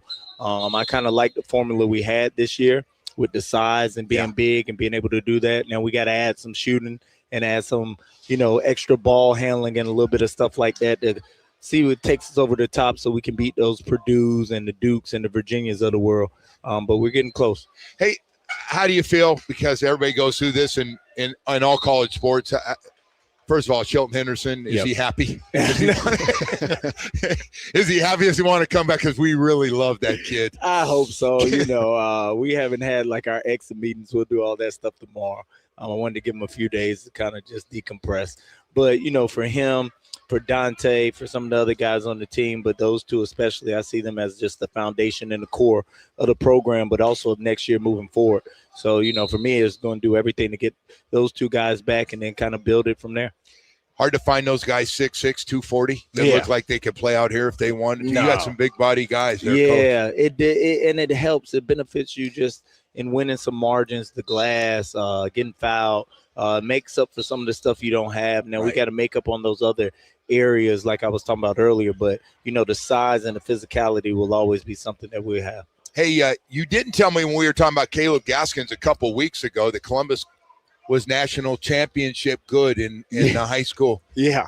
I didn't know that team. And by the way, he played out of his mind in the last game, 28 points. Yeah, he did. He got MVP of the Throne tournament, which is, like you're saying, a national championship. They won the state. He is as good as they come. Wow. As a basketball player because he can do so many things. He passes, he shoots, he rebounds. He's 6'7", probably 220. So he's got great size. He can play a bunch of different positions. But then once you just know him as a kid and his makeup and his character, it's a no-brainer.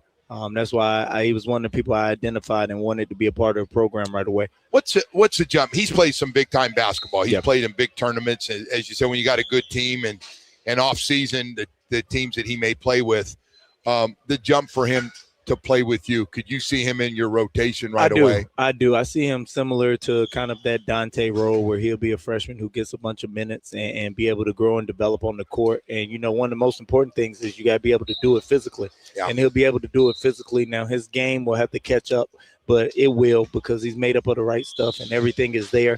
It's just all about the development throughout the year, throughout the summer, and when we get to the first game. But I have the utmost confidence that he'll be able to do that. I don't want to get you in any kind of trouble. I don't know what the rules are in college basketball anymore, but you get a lot of calls as far as people, hey, listen, you're on TV. I saw last thing before I went to bed and first thing when I got up in the morning after playing a little bit, you had the first game of the day on CBS. Yep. It's got to be good for business. It is. And that's why I'm so open to doing everything because it's all about promoting the university, all about promoting the program and letting people know what we have down here. And it's the same thing with football. Like, this is a great university, a great setup, a great brand. So it's my job to put it out there. And the way the guys were able to compete and put us in the tournament and put us on the national stage does nothing but help. Like I said, we had success with transfers with Malik, Trey, Ernest. We had success with freshmen with Dante and Sheldon. So we've shown that we can help you in every way, in every facet. So that's what we're trying to do. I always wonder, at what point this season, we used to have you on every week and you have a tough loss. I know the tough one against Cal and Florida State after the hangover from the national championship game. At what point did you say to yourself finally, because you never wanted to break down and say this, where you started feeling good going, hey, this team's got a chance to get in? And, I mean, your record was unbelievable in the ACC, but you thought we have a chance. When I that stretch starting with that North Carolina week where we played North Carolina and went to NC State and played Virginia Tech, and then we're right there with Virginia, I felt like we were trending in the right direction at the right time. And we closed good. You have a tough loss to Louisville, get that one back, and then you play Virginia, who just was a buzzsaw that day. But that North Carolina week, I felt like we were where we needed to be at the right time and moving in the right direction at the right time. So we look at the tournament now. 3 number ones, Florida's out of the tournament. Yep. All the 2s. Who do you like? You're pretty good feel for a lot of these teams, knowing them. Yeah, Michigan and Arizona, I think are going to be hard to beat. I think if Arizona can get past Arkansas will be a tricky game because they'll have the best player on the court with Acuff. So it always is, whenever you got the best player, you always feel good no matter who you're playing. That's right. But Michigan, Arizona, I think it's the East region with Duke, St. John's, UConn. A couple of those Duke guys are your guys, man. You spent some time with those guys from down here. Yep. That region like the Boozer guys look like good guys. They are. They're great kids. Great kids. I think that region's tough. I don't know who will come out of that region. Yeah. It's hard to say.